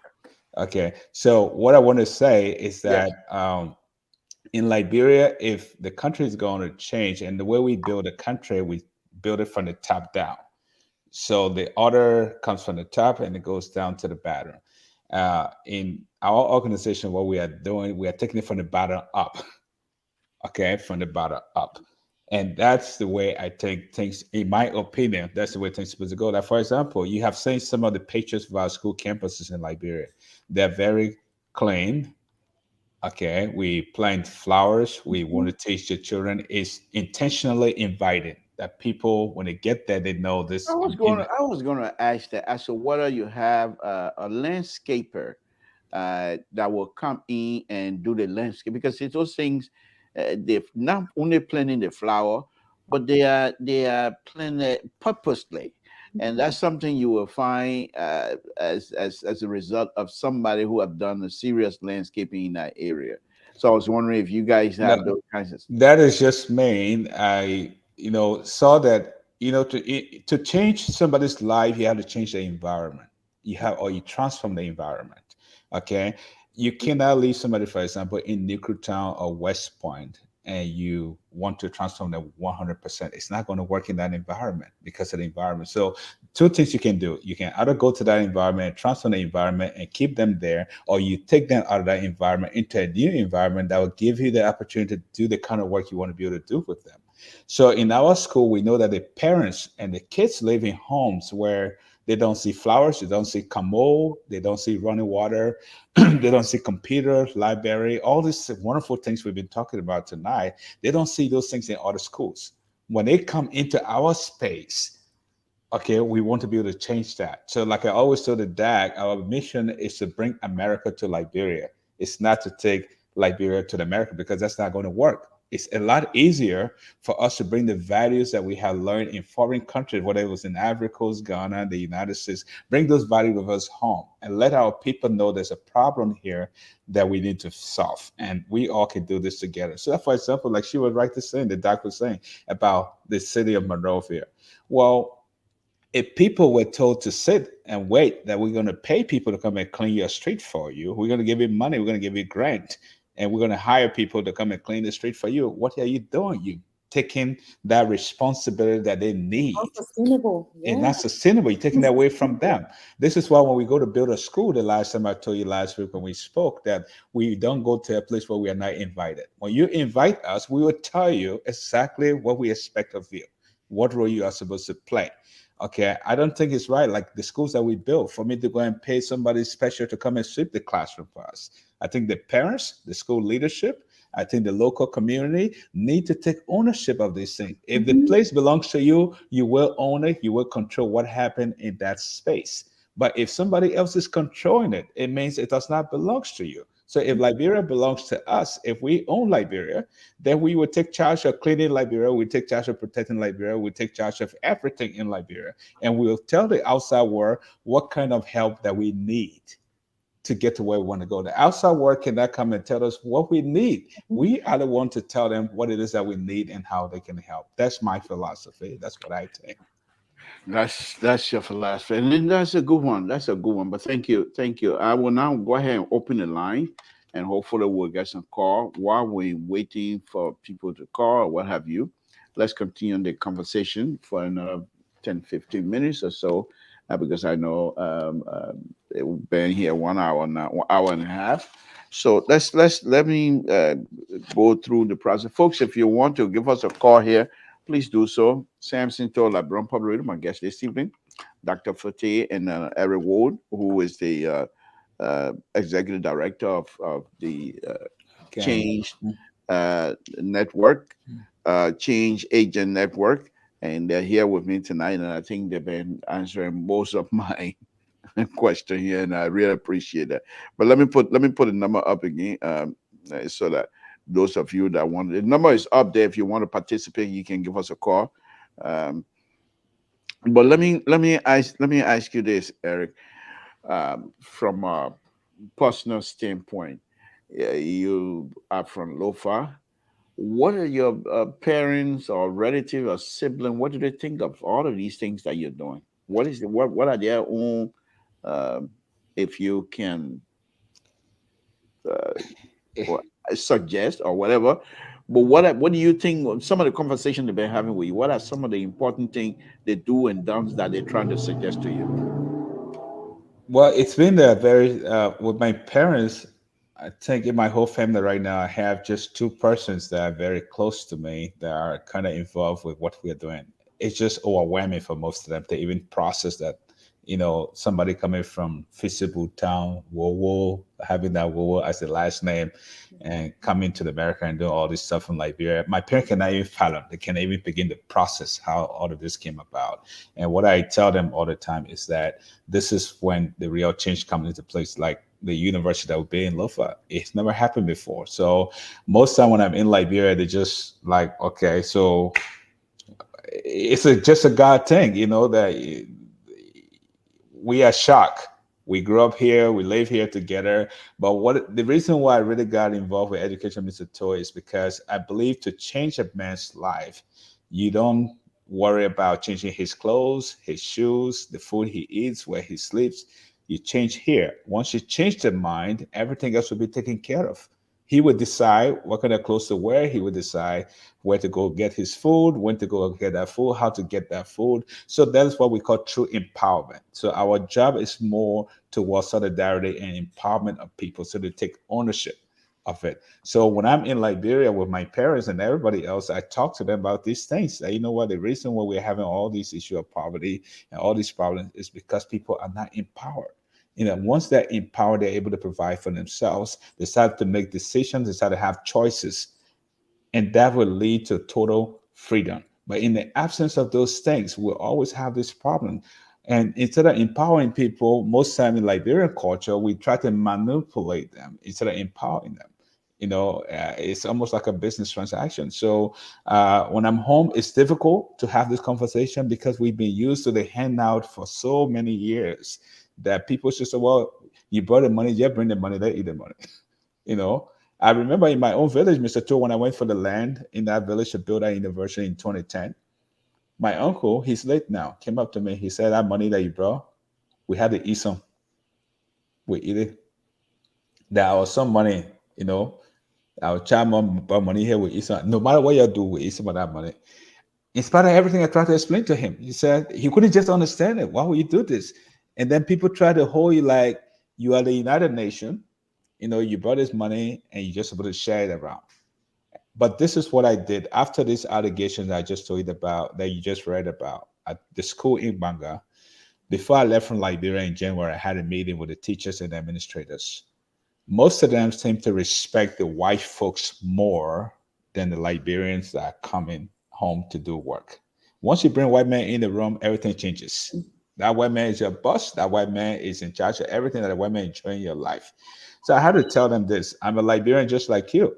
We all came to the States for different reasons. I decided to come back to Liberia, to come to this village to do this work.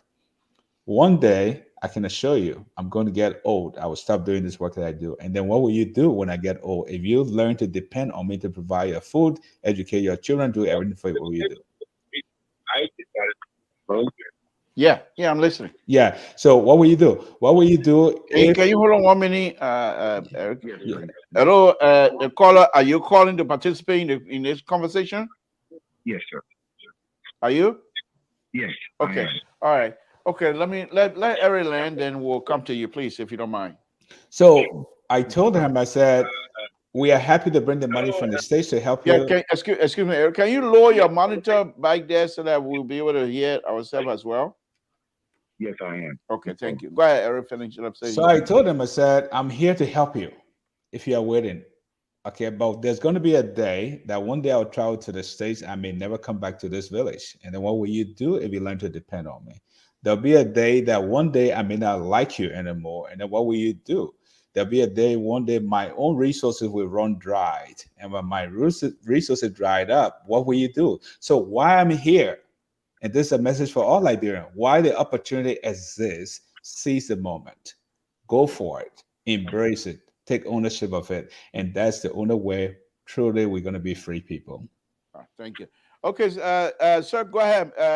What's your name? Where you're calling from? What's on your mind?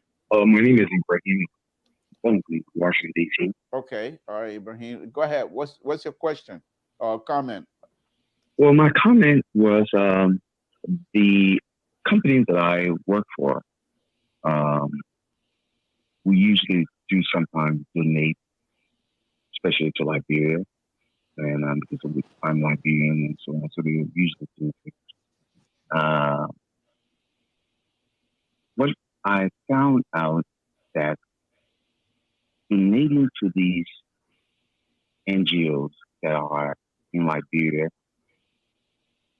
as the man said on the platform, that they just want to take. And it is not mostly a criticism, but how do I put it? When you say take, what do you mean by take? Take what? Well, they will just want for us to fund them. The company will fund them, and the main things they will say is, I will take pictures or photos of what we are doing with your funds. And we told them, no, we don't want photos. We trust you all to manage the funds that we gave you guys. But it didn't happen the way we wanted to. So I contacted one of the NGOs that we were sponsoring. I told them, it funding kids, buying laptops, having lab school for these kids will not benefit them if you don't have employment. So why don't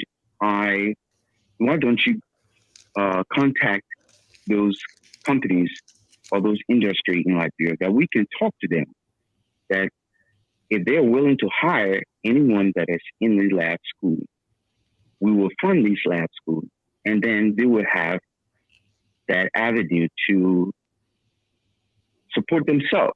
I don't mean to interrupt, but it seemed to me, just from listening to you, it seemed to me that you're still in the business of trying to find a suitable partner that perhaps you can work with to impact the life of young Liberians.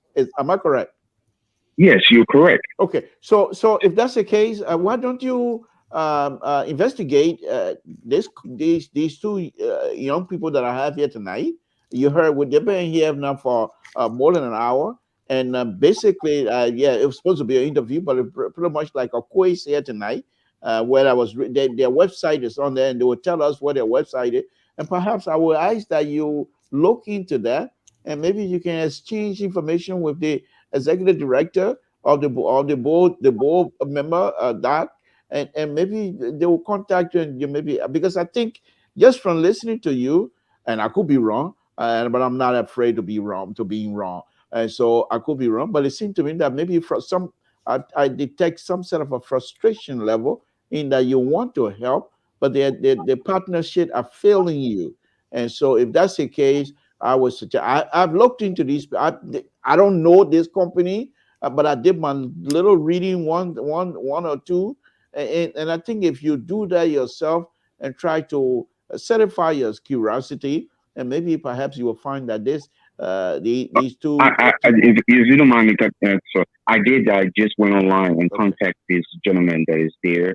I contacted his website, and I also befriended a doctor on Facebook. Okay. And you see, and I, this is my first time viewing his. Yeah, because your number here, I was going to answer because it looks so different. I was going to throw it up, but then I thought to myself, well, wait a minute, because the name here, and I don't want to say unless you want to say it. I don't want to say it, but the name here doesn't look. This is my company's cell phone. Okay, so all right, and because the name looked different than my normal caller. So, but I was going to say, well, maybe it's one of those bill collectors. They're trying to. But then I thought to myself, no, they might be a serious matter. Yeah, yes. But I appreciate the platform, and I appreciate both the gentleman and the doctor that is conveying these things. And I did go on the line on the platform and website, and I will hope that they will contact me also. I left my number there. Okay. You left your number. And what's it? Sorry, sir. What's his name again? The main Ibrahim Dukle. I just accepted his friend request. Okay. And also, if I may add, Ibrahim, what we can also assist you with, if it's it's within our vision and mission, we can work with you, but we can also suggest organizations that are partners of ours that we've been working with for many years, and they have the credibility to make sure that they can do the work and also provide financial transparency. Because you have to figure out if these organizations, before you can even invest, if they can provide transparency. When it comes to allegations, we have it, transparency. When it comes to auditing, when it comes to any report, you need organizations to give you that financial transparency. That's right. That's Yeah, right. exactly. We try. You absolutely right. We try so many formats of providing. And Mr. Kuman, I hear right that you are based in Washington D.C. I can or barely hear you. He can't hear you. He can't hear you. Eric, he We'll can't connect with hear him. you. okay? We'll connect with him. Yeah, thanks for the call. I really do appreciate it. Douglas, let me ask you this. I have my Yes. own NGO that I take the money and put in my pocket. And my pocket is big. No, Douglas, no. Thank you. I mean, this is some of the things that we've been looking for. Thank you very much for coming in. And You're welcome. I hope that these two good people will contact you and make sure that perhaps your frustration, because Sure. it's just Thank you. you Thank want you. to Thank help, you. and we appreciate it. Okay. Thank you Okay. very much. Okay, so at least even if no one else call again, I think I'll be happy. I'll be happy. But here's the interesting thing here, Eric, the fact that you are not much more involved into politics, which is fine. But if this was something, the line that I took with the doctor in terms of say they being dirty, the mayor not doing good job, if this was a train of conversation tonight, the platform, you will start reading comments all over. Yeah. But many of our brothers and sisters, and I'm not saying that's the fault of your own, but when the intellectual conversations start happening, there are only few that will want to engage. Yeah. But if it's something that have to do degrading people, in degrading the government is now, or even the opposition, they're fighting each other. They're going, they people are going to be fighting tonight. It's true. I really, we've been keeping you guys here for more than 15 minutes now.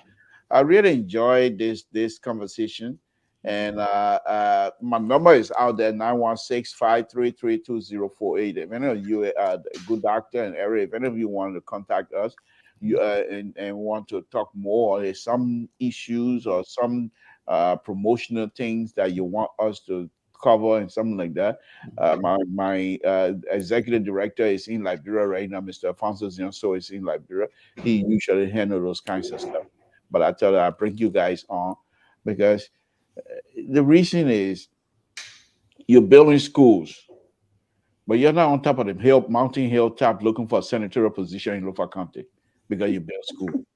You're not looking for a representative position because you build school. And we have young Liberians, young just like you, but they toot their horn because they have done X, Y, and Z, and they say, therefore, I did this, therefore. And none of the therefore is coming from you guys. So I thought, okay, why don't I have these two people and we'll go through some of the things they're doing so that their brothers and sisters will be able to understand. You heard the president of, which I didn't really want to do, the president of Grand Judah Association the other day. I go on the YouTube and all I see is Eric WOWOH. But I don't know much about it. This is the president of a county, of a county association, and Mr. Djibouti, 2 masters, highly educated as well. And I'm just using him as an example. This is a guy that is leading, but he will come and make that kind of public announcement here to say, yeah, I've seen a YouTube video, but I didn't go much into it. I don't know much about. You see what I'm going with this? So there's not just those that are not only because they're educated, but there are many brothers and sisters that until you start singing your song, they will not even listen. You will just do it quietly. Not that we have money to contribute, but we can vouch for your character as like.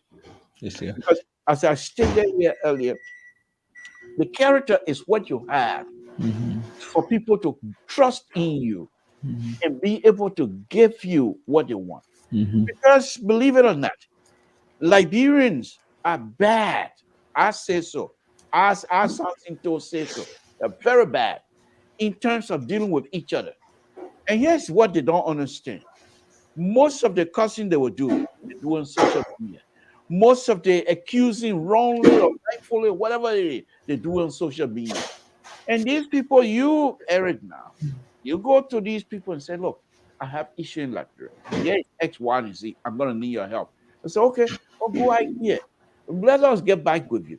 When they tell you that, they're unleashing their social media guru to research.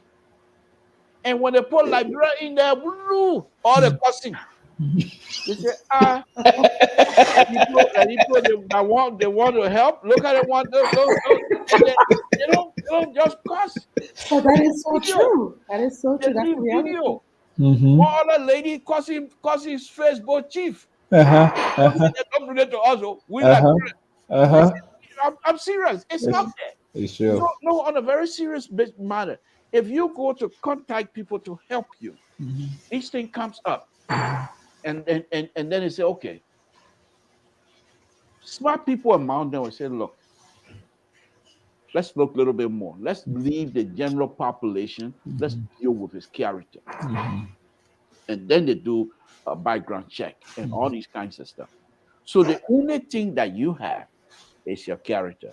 And so if whatever we have the opportunity to do that, to showcase your character, to say who you are, we're not contributing anything, but the mere fact that these things are also a counter to whatever negativities that have been out there about you or the organization or whoever, because of jealousy, what have you. This now becomes another tool in your counter tools or whatever, positive counter tools. And they can say, okay, he was on air for 1 hour. But who is the other guy said looking at that? Is he a journalist? And people be questioning, but who cares? So, on a very serious note, I just want to make sure that we do this thing. I want to thank both of you very much. But before we leave, I just want, let's start from Doc. Doc, is there anything here that perhaps you wanted us to talk about and we didn't have the opportunity? In fact, it was when you first started that you wanted to give some information out there. So is there something you want to do now? Yes, sure. But first, I have to acknowledge the fact that we've been here almost 2 hours and it's been so effortless. And we enjoy you. You're a mix of intellectual and fun as well, and probing. So thank you so much for just having an engaging, interactive platform. There are a few places that you go, you actually enjoy yourself. You can go through the formalities, but to come and share critical, important information and enjoy yourself, that's a plus. So thank you for that. And there are two things I want to end with. Number one, tomorrow, yes, we have a Zoom at 8 a.m. Eastern Standard Time. And the Zoom is with other experts in early childhood education and the child literacy journey from the womb to formal schooling. So from the informal setting of the home to the formal setting of the school. So we empower parents and educators how to make sure they can enrich the child's academic journey through the literacy process. So I think it'll be very informative tomorrow. We will provide some tips and we'll make sure that we can enhance parents as teachers, because parents are actually the child's first educator. So creating that awareness and providing. I'm sorry, Mr. Samson, I can't hear you. I do that, and I'm very good at that. I will mute myself and continue to talk for very long. And this is why Alfonso would say, "Okay, he's too old now. We need to retire him." Yeah. I have myself on mute, and I was talking. But the question I was asking was, what's it? Is going to be on Zoom? And Yeah, it will be on is Zoom, there a and the link? the link is on my page, and it's under the umbrella of the Global Literacy Advocates. So Okay. we are a bunch of professionals and experts in our respective areas, but we come together, we advocate for literacy, we do research together, and we have these just interactive workshops for parents to make sure they can have the technical skills. Who will be your targeted audience and your targeted participant? Sure. Parents of young children in early childhood education. So let's say from ages to, let's say from a pregnant mother who's expecting a child to children in elementary school. Like, is it and I'm sorry to be ridiculous, but is it geared towards Liberian? Every parent, yeah. And okay, Sure, all right, because every parent, independently of the environment, socioeconomic status, they can be the child's educator and also provide resources to help the child. And we're also culturally contextualizing these experiences in our content. That's what we call the global literacy advocates. We have people from America, partners from Ghana. The Ghanaian literacy advocates that I've done work with, they are coming as well, me from Liberia, and I think it'll be very interactive and very informative. So that's tomorrow morning. But I also wanted to end with this, our foundational philosophy, and Eric kind of um, just mention it here and there a little bit about charity versus solidarity work. We're not a charitable organization because we know that charitable organizations are not sustainable and it does not provide the person with the agency, the value, and the self respect. But also, it makes us not, like you said, we don't value free things. But if it's something that you understand, you work for, you invested in, it becomes more sustainable. But what we have is our concept is based on solidarity work. And everything that we talked about here is a process.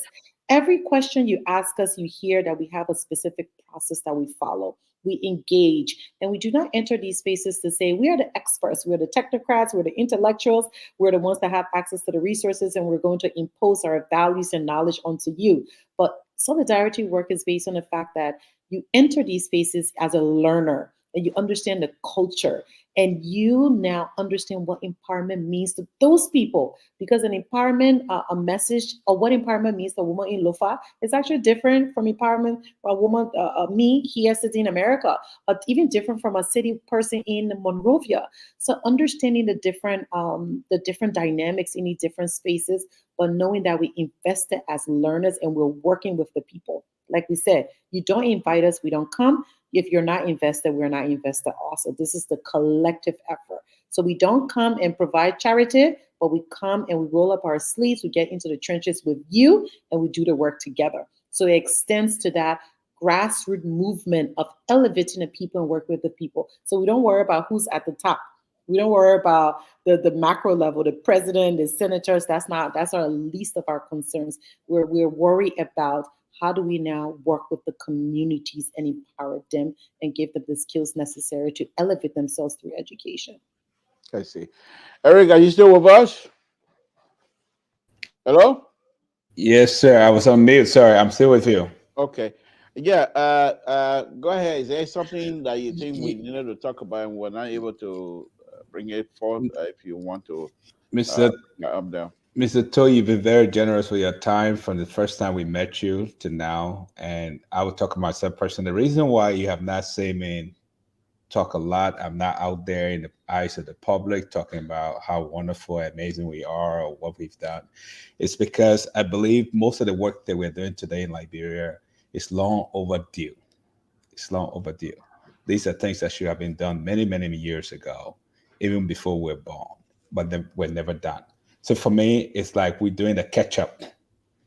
We're doing catch up. The rest of the world have left us behind. We are way, way, way, way, way, way behind. Even the schools that we built, I know in my heart, I haven't lived here in America. I would not compare the schools that we have in Liberia to any of the schools here in the United States. So we got a lot of catching up to do. Secondly, I in Liberia, all that we breathe every day in that country is politics and then travel abroad. Most young Liberians would tell you my life is a mess. The only way my life would be better is when I travel to Europe or travel to America. That's the only way change will take place, or until I become a senator, a representative, or a politician.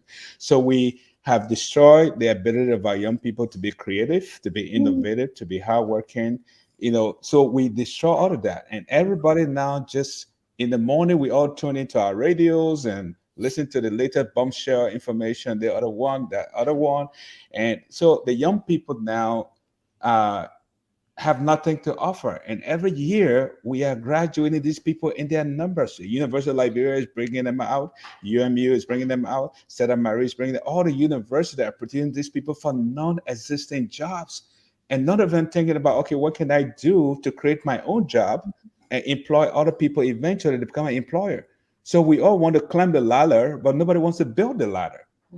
All right. So now what I passionate about is I want to be that ladder builder. I don't want to be the ladder climber. I want to be the one to build it. Okay, so that's why you have not heard a lot, and I appreciate you so much to say, look, let's focus on this organization and see what needs to be done. Here's the problem I fear about Liberia is the moment you start to talk about what you do, you're going to spend all your time in studio talking, and then you're going to forget about the work you're supposed to be doing. So that's why I noticed there. And then unfortunately, it's such a challenging environment, Mr. Toe. Very challenging. No electricity, no running water, no good roads, no system. The banking system is bad. So when you go over there, you have to be psychologically, mentally, physically, spiritually prepared for what lies ahead of you in the country. So when I go there, I'm focused on what I've gone there to do. And my message to all of you listeners tonight, all of you listening in Liberia here in the States, is that Liberia will not change until the Liberian people are ready to change themselves. Okay. And the way to do that is to lead the way. It's not to follow, it's for us to be the one at the front of it. And I know a lot of the young people in America, if Eric WOWOH can build this organization coming from Lofa, Fisibu, coming to the refugee camp, and then refugee to America, this is the number one country in the world. Number one country in the world. So if we come here and we fail, it means there's no hope. There's no hope. If you fail in Liberia, you fail in Ghana, you fail in Ivory Coast, people will understand. You fail in other countries, will understand. But to come to the number one country in the world and we still continue to tell our people there's no hope, there's nothing we can do, it's a big shame. So in my area, I'm saying, look, I don't need to talk about this. I need to blow my own trumpet. I don't want to be the one writing about Eric WOWOH. I want other people to do the writing, not me.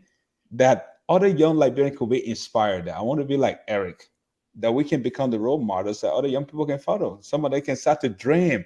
If you ask them, like young people from Lofa or Grand Chile or Sando or whatever they are from, who do you want to be like when you grow up? I want to hear things. I want to be like Mr. To.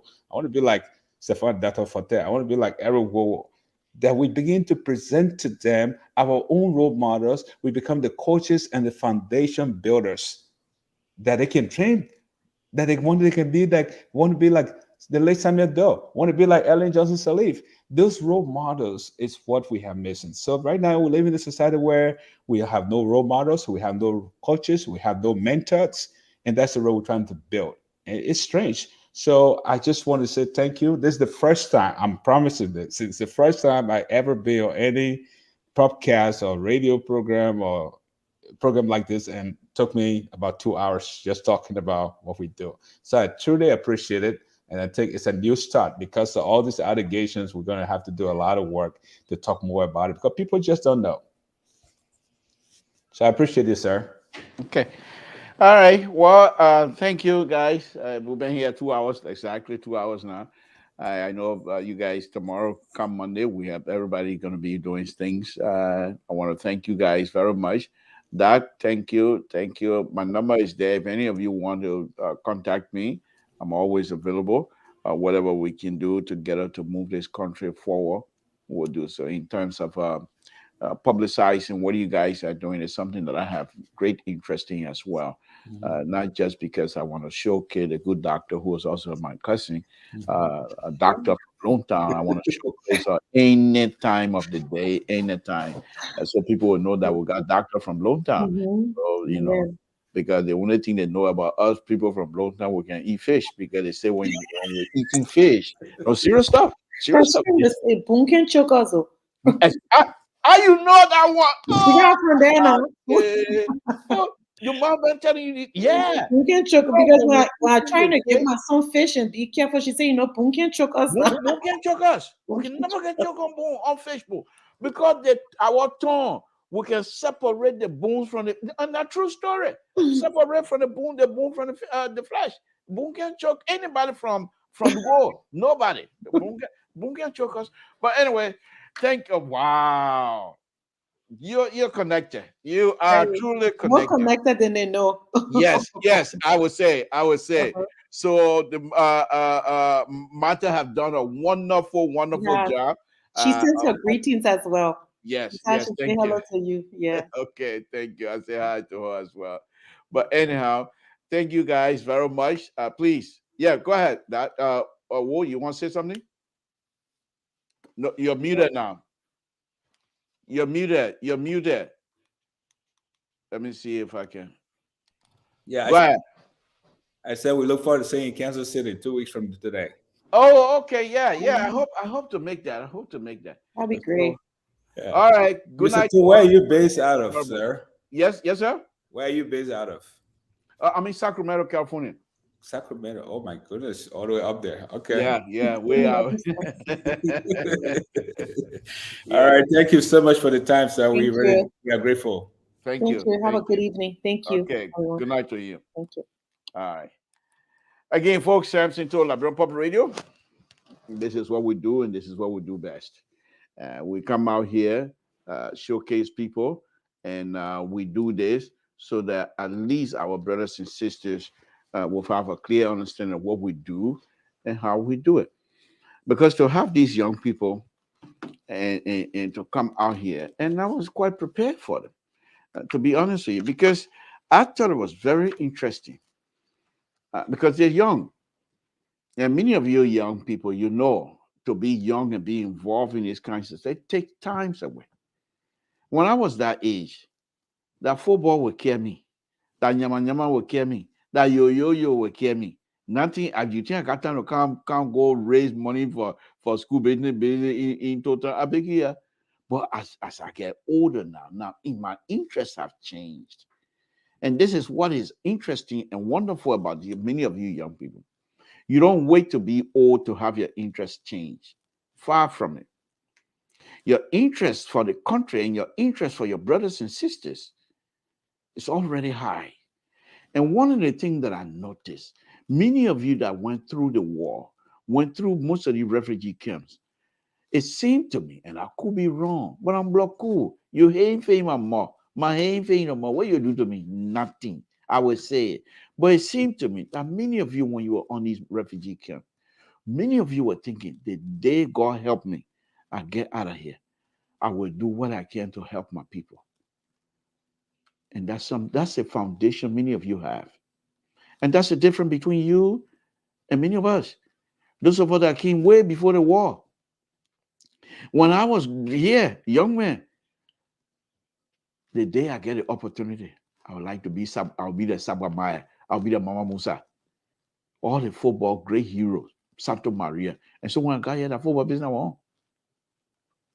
So you see how the interests have changed. Yeah, the war have done a great damage to our country, but the war, I would say this, I believe that the war have also enlightened many of you young people. You come here now, before we come here, those days, you get here, you say you want school business. Many people don't do school business. You come and work in factory, you make money. You get yourself a nice car. Saturday, you go out. I mean, Friday night, you go out and enjoy yourself. Not nightclub, party, Liberian party. What you doing nightclub? Nightclub, people can be shooting gun. That's where you go, but you go to Liberian party. Not anymore. Many of these young people came out from the refugee camp, lawyers, medical doctors, nurse practitioners, engineers. They're not just Johnny come lady and running around here. No. There's still some vagabonds, but they're not many. And so I keep saying that the future of Liberia is still way ahead of us. And I said, those of you that continue to say Liberia is going downhill, please think again. You heard these two young people here this afternoon, this evening. These are people that have the hair on their shoulders. And they want to see Liberia get better. And they're not only two. There are many of you. Many of you. Except people don't know your work, but you're working and getting things going. So I want to say thank you to all of you. I want to say thank to Dr. Forte. I want to say thank to Mr. Wood, who had provided himself, giving us the opportunity here to have a conversation with them here this evening. And it's a wonderful thing to do. One last thing, though. Look at me. I alone here tonight. I don't have the two conservative trying to, the two conservative, Mr. So trying to manipulate me and trying to bamboozle me to accept their view, which I don't have to. I'm a liberal. But you see, my liberal view all over the place tonight. Nobody can say nothing to me. The big conservative, Mr. So is not here. Emoja can't come. They can't make it with me. Two of them. When two of them get together, they can't make it with me. That Emoja will come face me here. No. Whenever when function here, when Emoja come, watch. He always agree with me. But as soon as the far right conservative show up, Emoja come in. Then Emoja is a different person now. He all center right. But he can't leave a center right view by. But the liberal is in control. I'm here tonight. The liberal is here. Yeah, you're gonna worry. I'm carrying the liberal cup. These two conservative, Mr. So and Mr. George, will not win. I'm here as a counterweight for their conservative views. They're not gonna come and bamboozle us Liberians into accepting their conservative view. No, we're not gonna do that. We're not gonna do that. So I just want to say, rest assured, my liberal friends, and there's a particular liberal that I'm talking to here tonight. The last time he was not happy with me because I came and admitted the fact that the way the two opposition were behaving, I was not happy, and I went off to say blah blah blah. He was not happy. He said, even though my conversation was true, I was being truthful, but to say it before the two conservatives and now make me a target of their bully. My brother, Ablaku, liberal progressive. They are haying more, my haying more. They can't bully me. I will be truthful. I will be truthful. I will be truthful. When me, if the truth is there to praise Dr. Weir for his work, I will do so. If the truth is there to criticize Dr. Weir, I will do so because that's who I am. So I just want to say here, with having modern day wonderful conversation I had with the two young Liberians this afternoon. It's good thing. Please go and do a search on this change agent network, and you will find many good stuff about Eric and his people. It's a very interesting. It will be a very interesting reading. Go and do that. Read it. And if you have the opportunity to contribute to whatever they're doing, please do so as well. Please do so. I will contact my son and bring this because Eric talked about they having orchestra, the classical music over there. I will contact Samson and see if he wants to be part of that program. And I'll sponsor him if he wants to go to Liberia. Hopefully his mom will agree and he will go. But anyhow, that's the show tonight. I want to thank all of you. And we say it's been a wonderful. I was going to read it to Eric, but I'm sure. I'm sure. He said, "Greeting, Mr. Wood. I am a plumber. If you need help with the sanitary and the water supply piping for commercial, I will be there. I could love to establish contact with you. So, Eric, if you're still listening, or if you listen to this show later on, please give this guy a call. And if anything you want to do, perhaps you can help him as well. So I will say good night to all of you, and it's been a wonderful evening. Samson talk. Good night, folks.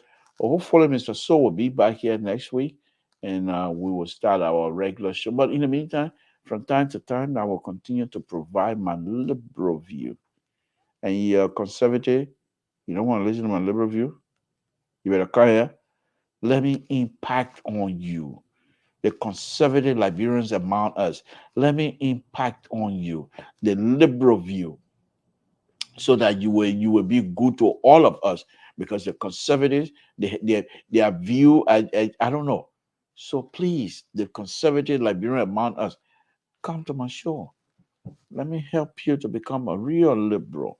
Samson told that is.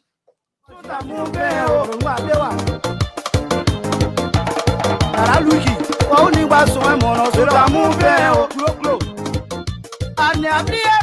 Again, folks, Samson told I brought Papa Rido, I will say good night and let's meet again. Good night, folks.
Sorry, Bella.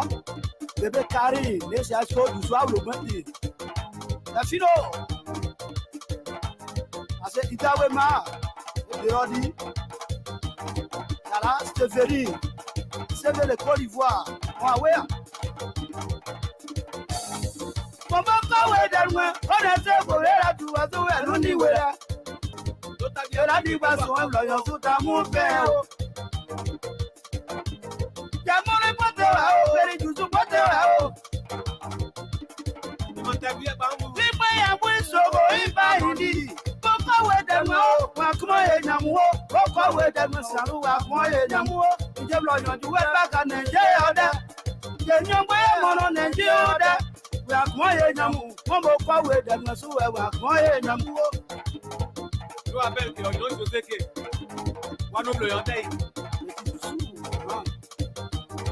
Yusuf et Sablo, des filos de Kela. Les mettants un pot d'ail. Mon pou mon pou yabi. Des rosettes nées. Koko weden mo bien les moi. Koko weden mo bien les moi. Monte Roseli. Monte Lakio, ne se poweño, ne se poweño. Monte Geneviève. I don't think you ne se poweño, ne se poweño. Powadani, ne se pobe. Kayo Julien. Il est un oligio, ne se poweño. Je m'en dis à maman. Ton double, n'a pas pour la pierre. Ton double, n'a pas amiga. Martino de Martino. Yes, I bet they are you.